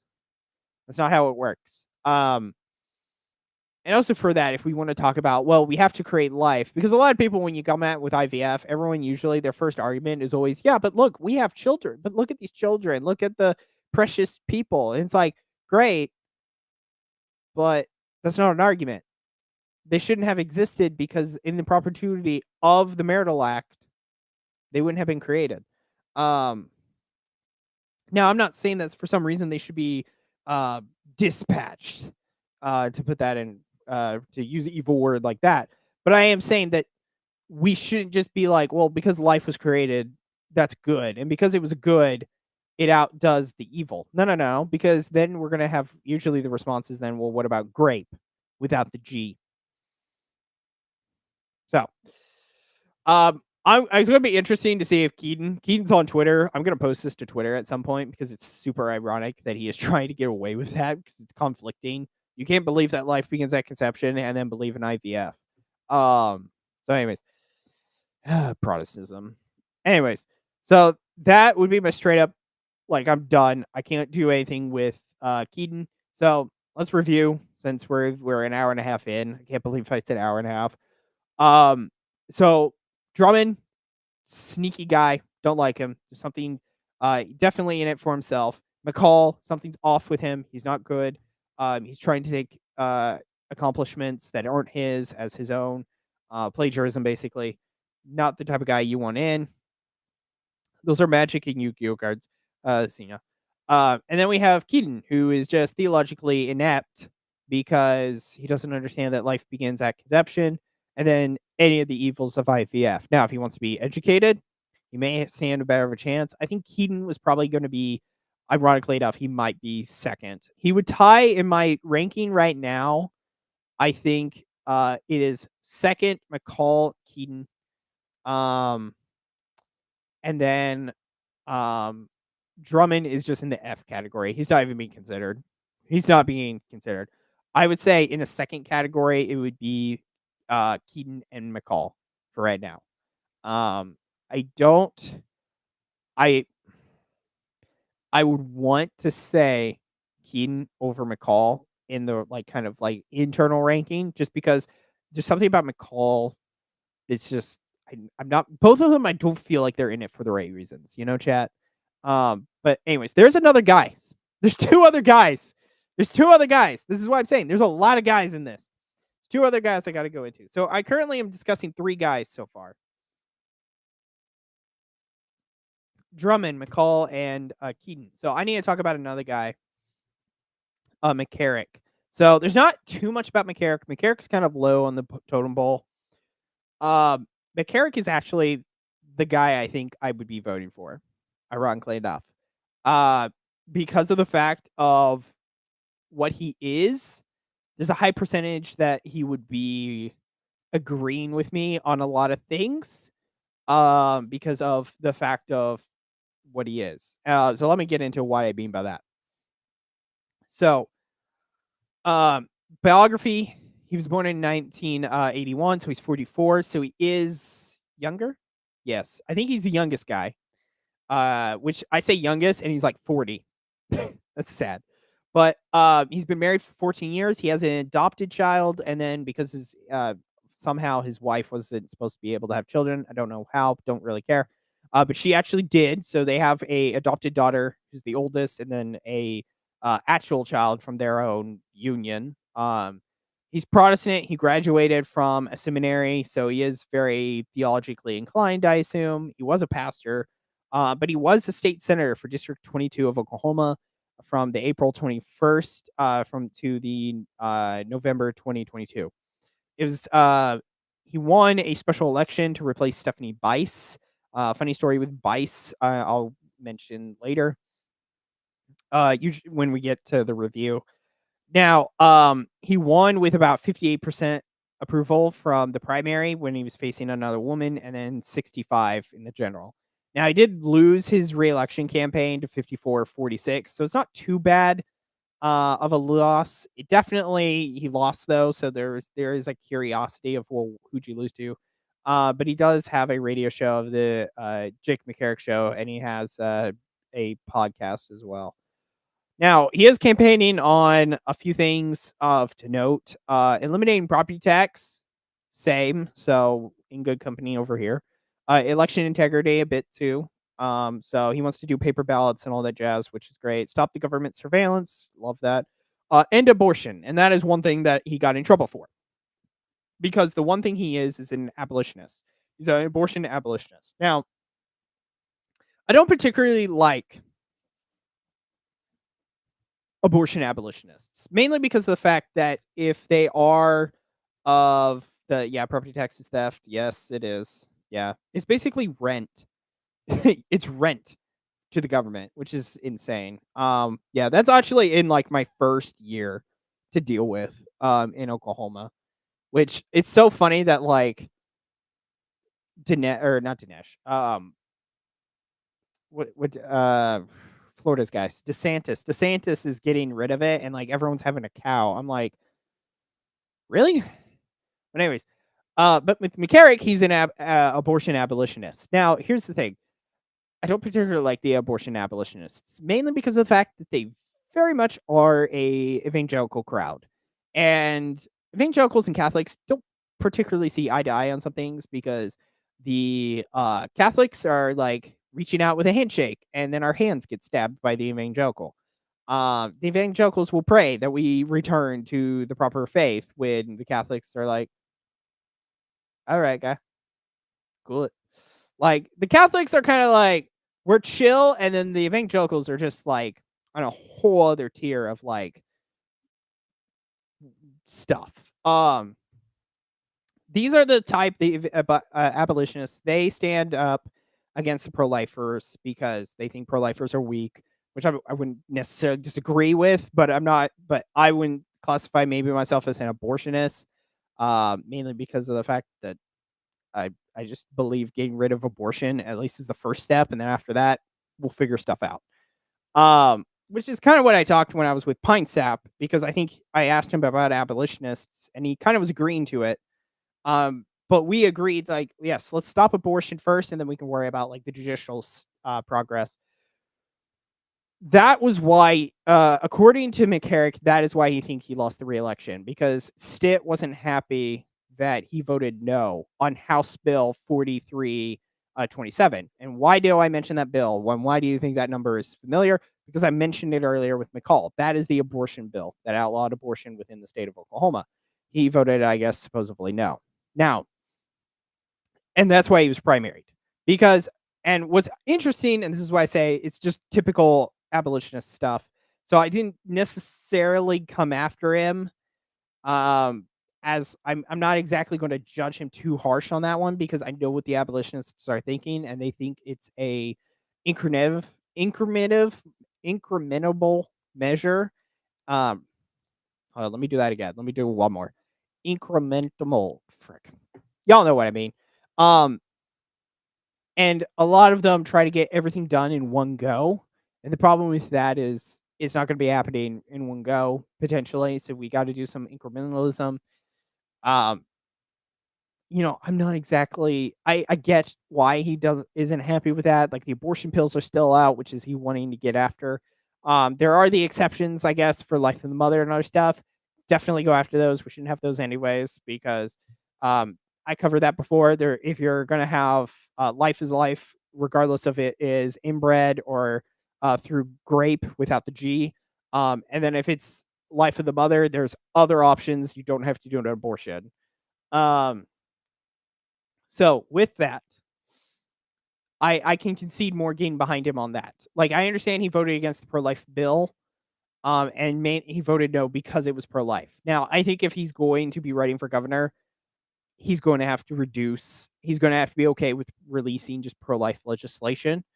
It's okay to do the abolitionist stuff, but he is going to have to do some regular stuff as well. To do this one law for all laws isn't going to work. It's not going to work all the time. You definitely need to have more than just one attempt in and be like, oh, that didn't work, and then get mad about it. You need to be trying more things, and that is where I think McCarrick is going to, I hopefully learned his lesson, and he's going to do something. I think McCarrick is the guy, again, I think McCarrick is who I'm going to be voting for right now.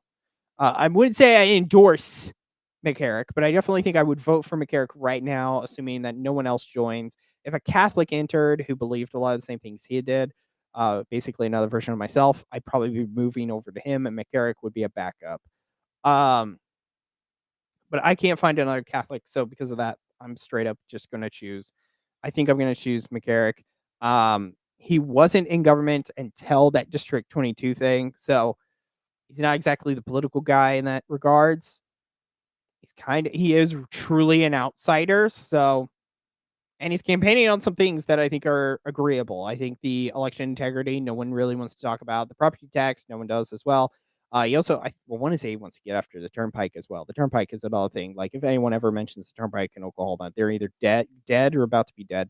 Because for some reason, the Turnpike Authority just has the Assassin's Creed mentality. So I would say yes on McCarrick. I'm not exactly thrilled that he's an older dude, but I have to take the wins where I can. He has no ad. He has a buttload of videos out. I can't watch every single one because they're like insanely long. He sounds like a normal guy. So I'm thinking it's gonna be him, unless if I find out something in the next 20 seconds later that there's something iffy with him, then we'll see. Follow me on my Twitter, which is down in the description, and you'll find out whether or not I'm still with him at the end. Um, I think other than that, what was he? Hold on, sorry. I had that image. So yeah, McCarrick's only got 4%. So he's like second lowest guy. The only other one guy is the guy we're gonna talk about in 2 seconds. But I think that's it for McCarrick. McCarrick had that abolitionist thing happen, so Stitt didn't like him, voted no. I do have to reconcile that he was an abolitionist, because theologically I'm going to be disagreeing with him, but I also have the issue of he voted no on a pro-life bill. So I have to be like, is he going to vote no on other pro-life bills? But he wants to get rid of the pills, so maybe if he's governor, it'd be a different story. If he was a state rep or a senator, I think this would be a problem, because he would be voting no on those bills like he did before. But because he's governor, he can actually put out some legislation that is a full bills that like he wants in. So I feel like it would be a little bit better in this situation. So that's why I say McCall. Or sorry, McCarrick. There's 3 guys with M's in this thing. So sorry. But I think McCarrick is number 1. 2 would be Keating. McCall would be 3rd. 4th would be then Mazzei. And then we're not even going to consider Drummond. And since I'm kind of in still the ranking, the other 2 people, there are 2 other people in this election. There's another guy we'll mention, Mike, but I'm going to leave him at least for 2 seconds, so we could talk about Kenneth Skurgill and Lisa Mitchell Hayes. Both of them, I've completely just ignored both of them because of the why they're running for office has just made me like kind of like, the dogs when it's like you say something and they like crook their head and like have pointy ears. That was kind of like with me, because so Lisa, to give points for Lisa had some weird story. She was told at during 3rd grade that she'd run for governor of Oklahoma and win. Yeah. God told her that she would be winning the governor's seat. Yeah. Like, I know God can do miracles, but I'm pretty sure a woman governor was frowned upon with Fallon. So, and then Kenneth also has the same story. He said mainly he thinks God sent him in here. Yeah, because Lisa says an angel came to her. I don't know what Kenneth said about why he decided to run, but yeah, both of them are basically saying God told me to run for office, which this is where I'm like, I'm so glad I'm Catholic. Because I would, if you said that to a Catholic person, they'd look at you with the weirdest face, like, for crying out loud. Catholic dude, then I'm looking at them with a weird face. I'm not saying, now to be fair, I'm not saying that their visions or whatever could have been false, but let me put it this way. I'm not putting any stock into them. You could pray and maybe, God will maybe reveal something to you. I'm not going to say that doesn't happen, but sincerely doubt. Like, Lisa, I withdrew from her because she was just a woman, so I immediately outcasted her. But for Kenneth, when he basically had the same story for her, I was like, nope, I'm done. I'm not doing this. They're not serious candidates in my eyes, so I'm not even gonna consider them. This is the first for Kenneth to run for office, so just a little FYI. All right, so chat, we have one more guy. We have Mike. After we get through Mike, yeah, I've been talking for 2 hours, so I really don't have anything to talk about unless anyone wants to add stuff later. If you want to fill up the chat after I do this, I'm more than happy to talk about whatever. But I thought there was something else in my life, but we're good.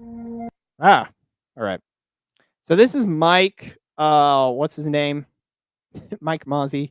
So we're gonna watch this 3 minutes. And these are turning off on me. They told me that like we're about to die, so I need to get through this.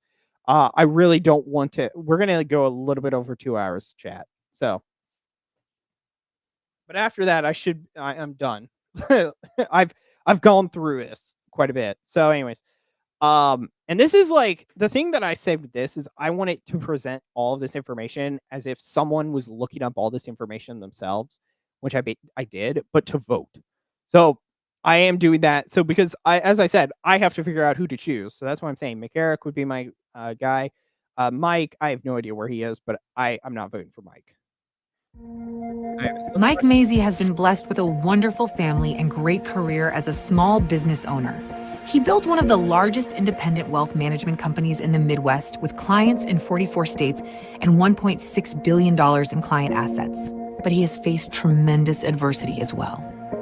In 2008, I faced the toughest challenge of my life, a serious car wreck that left me with a severe spinal injury. My recovery was a long, hard journey that at times seemed hopeless. But through the struggle, the Lord helped me persevere and eventually regain my physical abilities. Mike's experience gave him an understanding of what it takes to never, ever give up, even when faced with seemingly impossible odds.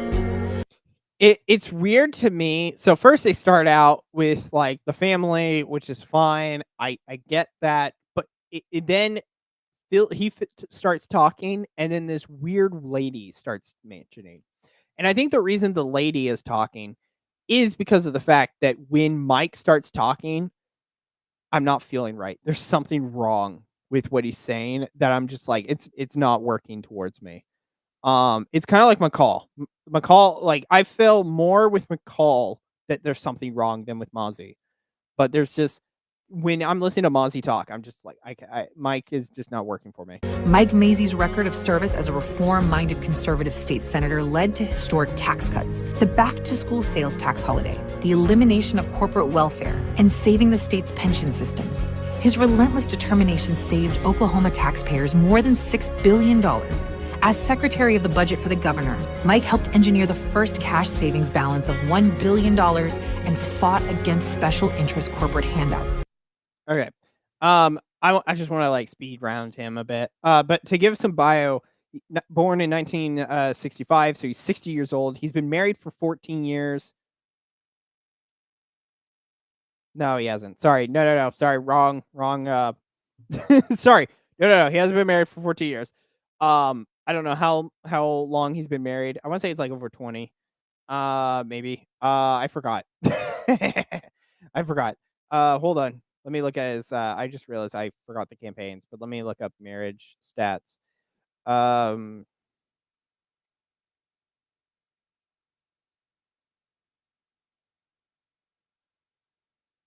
Okay, I'm not reading it. All right. Well, I'm deleting all of the. I went ahead, but anyways, so McCall, or sorry, not McCall, Mazzei. I don't know how long he's been married, but he has 5 children. He's got one. He had a triplets, and then he had another one. He's a Methodist. He went to, or he didn't go to. He was a Oklahoma State Senator from 2004 to 2016, and then he was the Secretary of the Budget from 19 to 2020. And then he withdrew from the state treasurer in 2022, or sorry, 2020. Now, I'll get into it. Let me finish because I said how long his tenure was of the state senator, and so I'll get into that. Some people ask, Mike, why are you running for governor? Here it is. As your governor, I will end Oklahoma. He didn't even say it. They went off. They cut it. This is another cut. This is where I started going, I don't think he's a serious candidate anymore. Because he literally when he was asked the question, well, why do you want to run? Immediately go to script. I've said on this channel, I don't know how many other times why I want to run, and I don't need a script. I just know. So, sus as hell. Oklahoma's green energy taxpayer giveaways to foreign countries. Our focus should be on investing in Oklahoma's energy independence and job creation so Oklahomans can enjoy freedom and opportunity. We must fix our schools, teach them actual career skills to perform the jobs of tomorrow. We need to transform our tax code so we get rid of this competitive disadvantage we have versus other states, ensuring that Oklahomans keep more of their hard-earned money to invest in their families, businesses, and future. with humility, faith, and determination. Okay, so we're almost on the 2-minute mark, and the reason I mentioned this of a 3-minute video is what's coming up. But I hear the script. I don't know if y'all hear it, but I hear the script. Whenever it cuts to stock footage, I can hear a voiceover of a script. I hear the reading. I hear someone coaching him. Like, that's what I'm hearing. Now I have no proof of that it's not, but I can just feel it. You know, there's just something about this ad that's tripping me again. Like I said, with McCall, like I have nothing really to go after McCall necessarily. I have at a few points, but some of that is just there's something wrong with you. And I got the same thing with Mazzei, and it's not his face. It's not people's faces, I swear. It's just there's something about their mannerisms has just activated something in me. Now, mind you, this is almost 2 minutes in. And the reason I do that is because we have another third, and you're gonna laugh at how they spend a minute of this campaign launch. Mike Mazzei is an example of the hope and strength of Oklahoma.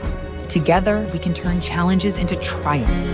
I remember growing up as a kid, we were always so lucky to have him as a father, but we definitely watched him struggle through a lot of pain, a lot of frustration, and a lot of disappointment. But he never stopped, not once, and he never gave up, not once. He was always there for us. That strength came from the people around him and God. I mean, he has an amazing relationship with the Lord, and I think that's also one of the biggest things that brought him through that. I think my dad would make a great governor because he's super smart, super kind, super selfless, cares for other people, and genuinely loves the Lord. I think my dad would be a great governor because he's incredibly intelligent, he's very disciplined, he's a great problem solver, so I think he can accurately assess the needs of the people of Oklahoma and figure out a solution that will benefit everyone. Okay, that sounded scripted. The last one sounded scripted. The first time the girl did it, the first one, it probably could have gotten away. The second one sounds like they're reading cue cards. So, but I love, we're at 2:50. They spent 50 seconds with the daughters, who said practically nothing of value. Like, yes, oh, he's strong and he's smart. Congrats, your daughters. What else are you going to say? Like, congrats. Like, duh. Like, if you besmirched your dad, yeah, I think bad things about you, but you're not, which is good. He has good daughters. The only problem is that's not going to help you in the campaign. Let's work together because together we can make Oklahoma great. All right. So, yeah, this ad was kind of meh at the end. Didn't really hit afterwards. So yeah, anyways. So I don't really have anything that he campaigned on because when I went through why is this video here or this image? Hold on. So this is from his site. I don't know why.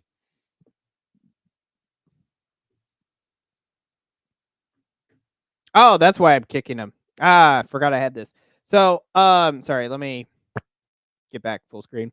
All right, so chat. Yeah, the ad was very normal. It had a lot of the fake, or I wouldn't say fake, but the very vague platitudes, which it's supposed to. It's a campaign launch video. It's not supposed to be this very thorough, in-depth video. That's what the campaign site is for, or other videos that you release that others could watch.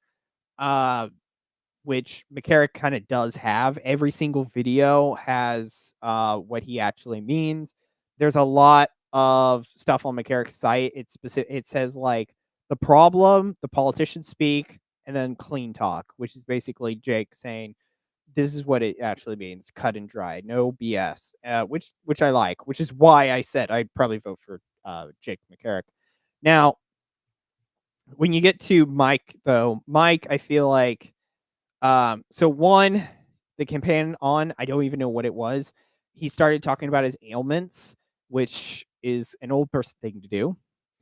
But I don't understand. Okay, great. You have this great, strong, character because you went through your trials and tribulations. And like, it's a question that I think needs an answer. I'm not getting an answer over what you believe. We go to the website, and I think again I'm theologically clucked out from him. But it's interesting though because I said that his senatorship was from 2004 to 2016. He's been out of government for about 10 years or so. A bit sus because I would have thought he would have ran maybe for office. Um, let's see. So 2018 would have been the time. Like after he got out, 2 years later, he would have been potential for governor. He would have just had to go against Stitt. So either A, he wanted to chill with his family, which that's fine, but it's like coming back after a decade, there does bode the question of why, right? Um, and then again, just something about the campaign video just does not sit right with me. I don't know what it again, I don't know what it is, chat, and I understand if you wanna say, like, you're just coming up with stuff to get after him. I'm not even being paid by anyone, so don't no one get this, through their head and thinking that, like, I'm specifically going for McCarrick because I've made my decision. Um, it's literally just I've looked at every single one, and I've only found McCarrick to actually maybe be something of worth. Um But yeah, so review-wise, I probably wouldn't vote for him. There was something about abortion. I have no recollection of taking this image though, and it was like 2 minutes ago. So right of the unborn, overturning Roe. I work tirelessly with our legislature, bring clarity and strength to state statute that continues to be challenged by the Oklahoma Supreme Court. We will apply pressure on the legislature to advance new language that most common sense conservatives favor, the elimination of abortion with protections for women in case of life-threatening problems. That's the issue there. He's adding an exception. I'm not feeling the fight, if that makes any sense with that. If you have to add the exception to get after abortion, you're allowing it. You are. There if life-saving abortion there shouldn't be because life-saving or life-threatening, like I was talking about this like 2 weeks ago or something. I was talking about viability bans. Viability bans are basically you can't have an abortion after viability, but you can have an abortion after. The only problem is you have to have a medical reason to do so, which you could specifically just say the pregnancy has caused a strain on my mental health. That's enough to get a third term abortion. So I don't think adding that is going to work. I feel like this is where the boomerism, because he is the older guy, he is 60. This is where the boomerism is coming in. For each, it's like, well, it's bad for women to do this, but we need reasons for this. It's like this is where it's like you have not done your research in abortion, and it's now showing. So, anyways, so I wouldn't give Mike too much of my thoughts. And it's not even because he's at 1%. It's just nothing clicked. There wasn't that ad was horrible. That launch ad was horrible. It didn't tell me anything other than like he was a strong dude, which golly for him, yeah, it's like thank you, like you survived, like love that, but nothing of value. I'm sorry, bro, but like nothing of value. Nothing of value was in that thing except you wanted to have some vague platitudes. And then going through your stuff, I found out that you're kind of a I wouldn't say feminist, but abortion placater. So, which is why I kind of like Jake a bit more. So at the very end of this, I think the rankings that we have are going to be Jake as number 1, 2 is going to be Keating, 3 is going to be McCall, and then we're going to have 4, 5. We're going to have 4 being just F, and that's just going to be Drummond, Mike, Kenneth, and Lisa. So I think the only viable people may be Ashley, McCarrick, Keaton, and McCall. Yeah, so Jake McCarrick, Chip Keaton, and then Charles McCall. That'd be my like top 3 rankings right now. Unless things come out, and if somebody really like if this is on YouTube or whatever, and people are like, why would you have this ranking because of this, this, and this? After watching the video, let me know. But again, McCall, he's trying to take credit for other people's work. That's something that I don't particularly like. Keating, I think, is relying upon his daddy and Trump to save his life. He's not an outsider. He actually supports IVF, so that's a hell no for me. No, he doesn't get second. What am I talking about? No, he's in the F category. What am I doing? Whoops. Sorry. So it's McCarrick and McCall. McCall is like, I can't hit him on the nail for anything. I can hit him for like, I think he's got some sus practices, but I can't really hit him with anything too severe enough to kick him to the curb. Drummond, I can because I think he's not in it for the right reasons. Keating, I can't theologically, so because he supports IVF, so I actually have to kick him to the curb. So yeah, I guess it's McCarrick and then McCall. And then the others are just in the F category. I don't care about them. So yeah.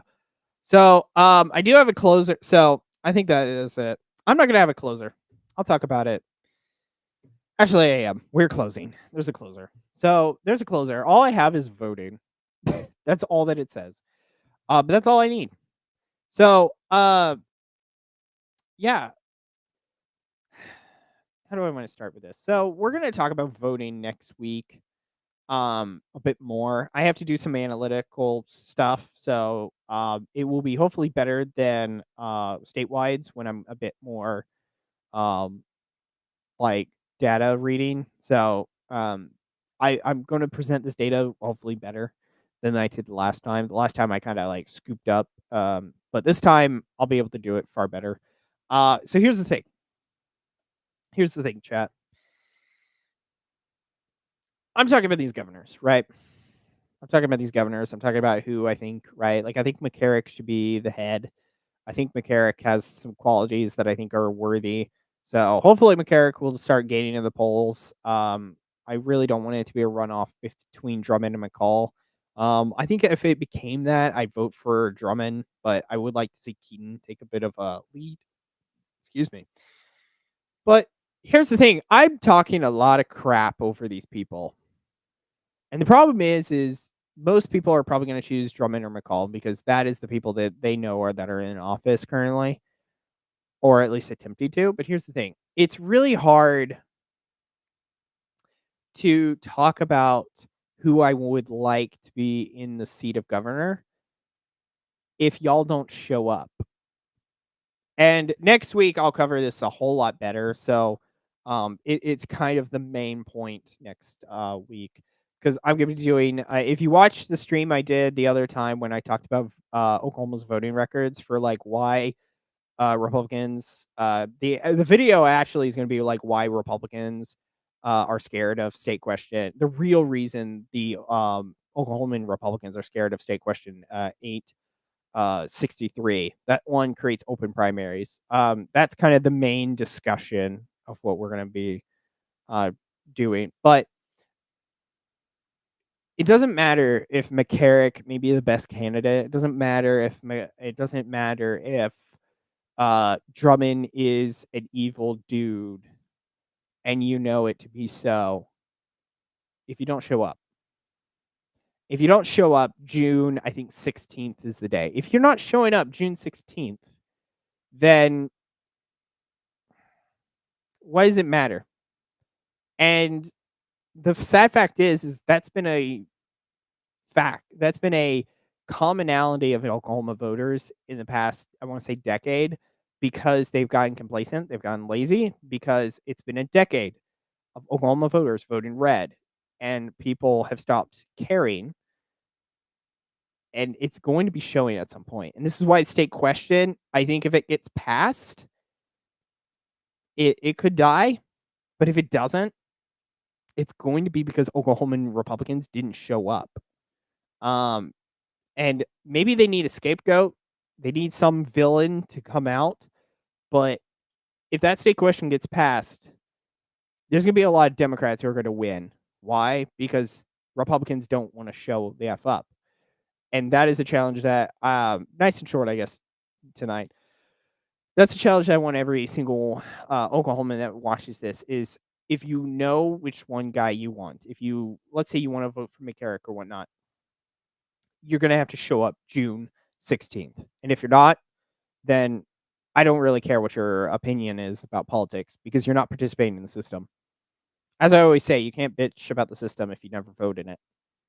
I don't care if you go, well, my one vote doesn't matter, because that's always dumb, because you know how many other people say my one vote doesn't matter, but 1,000 other yous. 1,000 votes matter. 1,000 other yous matter. And dependent on the race, it does matter. As a guy who is trying to run for state rep, yes, I need 1,000 of you. If you're like, no, well, there's no point in me running. It matters to me. So, anyways, I think voting and government participation should be in schools. What do you mean by that, CN? Like, what do you mean by voting and government participation should be in schools? Like, are you saying that children should be taught to do their civic duty, or are you saying that okay, oh, yeah.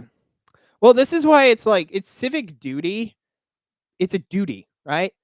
So many people though are willing to, like, especially if you're married, you're willing to collect on your marital debt, or what I call marital duty, because each wife and man, or wife and husband, are supposed to, collect their due, i.e., you know, um, and they're so quickly to do that duty. But when this duty requires a sacrifice and you get nothing out of it other than a properly ordered government, that's when you start slacking off because you don't love your state. Which is funny because I live in Oklahoma. It's a very Baptist place. It's so funny that we get all these Baptists who supposedly love their neighbor, but they won't love their state to vote. Kind of sus, boys. Kind of sus. But yeah, I actually have, ironically enough, Sienna. Ironically, I have thought about making a bill that says, like, if you don't vote in like 2 elections, so that being like a midterm and a presidential, you get removed from the voter rolls and you never get reapplied. So like it's you either do it or you don't. Which I think is offensive. Like, I don't know if you would say like yes or no on that, like a thumbs up or no, but I think that would be a great bill to do. I think it's like year 3 I want to do that. And I say year 3, that's subjective to change, but like I feel like it's weird because there's a voting age population, so a lot of people start getting like oh, well, voting, there's about a third of us who are not voting because of voting eligible population. But like the problem is when I did my math, I used specifically registered voters. And the reason why is because the registered voters showed up. Because registered voters are who is supposed to actually be there. And then I looked at the real votes to figure out who was there. And so I was able to figure out, of the registered voters, how many people showed up for a primary in general. So then you should be removed from the census as well, so we have correct seats. I can see that. You going to run? Yes, I am. Yeah, if you're on YouTube, you can see the bio. But yeah, District 6 of Oklahoma. So yeah, so this is why it's ironic. Yeah, I know you're on Twitch. I'm just saying if you were on YouTube, you'd be able to see it. Yeah, this is why I say it's very fun, because I can make because I'm talking about potentially people that I'm going to have to either veto,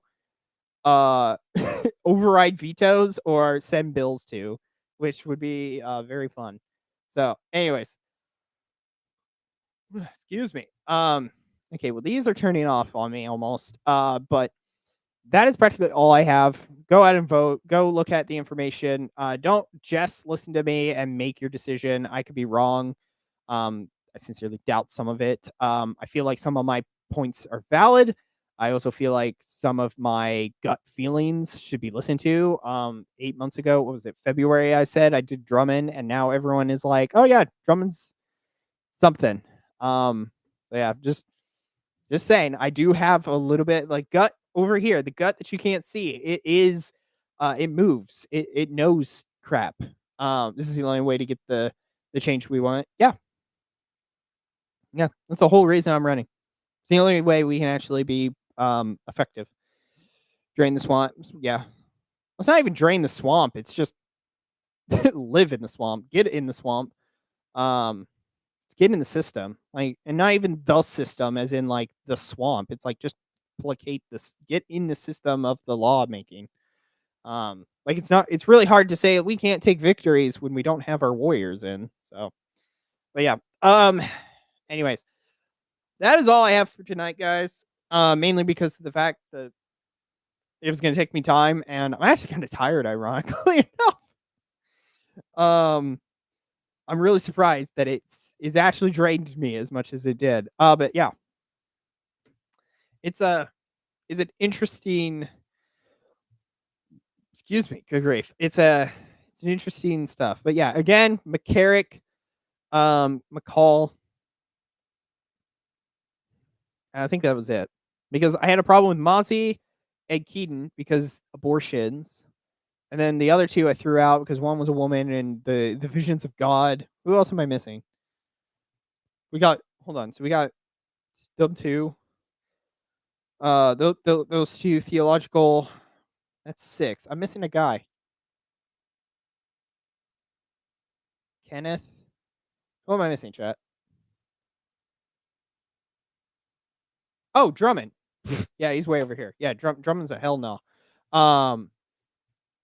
I do have Discord. I'm not on it as much as usually. But yeah.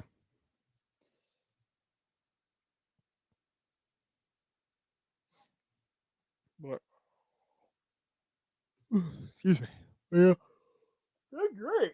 Ugh. But yeah. But yeah, everyone, that is it for me. I have nothing else unless what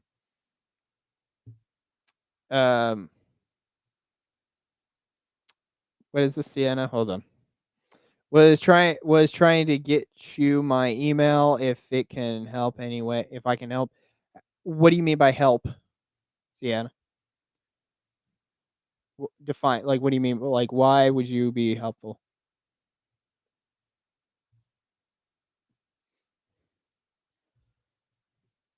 Whatever I can do to help. You in Oklahoma?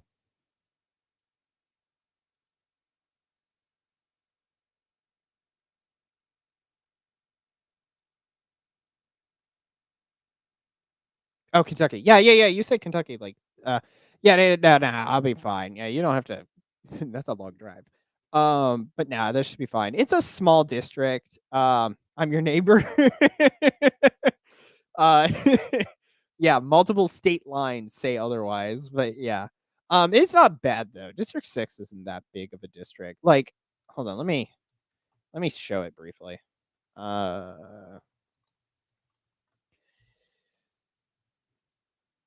Right there. Why is it have to be so small? All right. So, yay. Alrighty. So, yeah, District 6 isn't that big though. It's actually semi-small. So yeah, it's just, so this area from like up here all the way up here.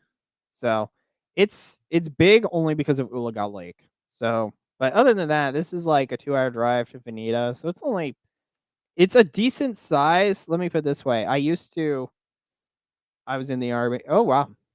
Yeah, Missouri would be small as well. But, yeah, I used to be incorporated into 9, which is very small, right? Like, here's 9. This is 6. So I used to be in this like small-ass district, and I thought, yes. And then I got promoted to this, and I was like, shiz. Because it's like this district. What the crap is this district? This is gerrymandered the hell out. Like, here's the thing. I understand it. If Republicans want to gerrymander, go ahead and do it. But good grief, make it at least like reasonable. Like, this I get. This I get. This is, what the crap is this? What is this? What is this extra bit? Like, why didn't you cut it like right there? Like, why did you leave this like ball sack for this area? You know, like this. Okay, this follows the river. different story with that. This follows the river, but still kind of weird just to add this little like nub.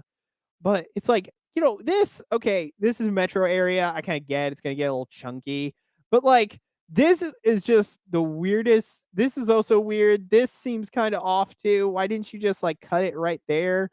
Um, this looks gerrymandered too. I think this may follow the river though, so a bit. So I get this one. Hold on. Where's another gerrymandered district? Like this is kind of sus too, but what the crap is down there? Wow, Loudon. There's just like 2 small spaces. All right. But yeah, other than that, 61 is the only one that I'm not going to call gerrymandered, mainly because of the fact that um there is quite a bit of nothing in this area. So because I have been through this area, yeah, there isn't that much. So I get it. Um, like this. I don't get this. How do you have 55 and it's like through different like it is not even like a full area. Like if you cut this and like maybe this, you could have called that. That's where Fort Sill is. Yeah. Um gosh, gerrymander. That's funny. Anyways, chat. Uh that's so funny though. Yeah. But District 6 is a good district. It's where I've been all my life. Or at least the house I'm in all my life. The district not so much. Ooh, good grief. Why am I tired?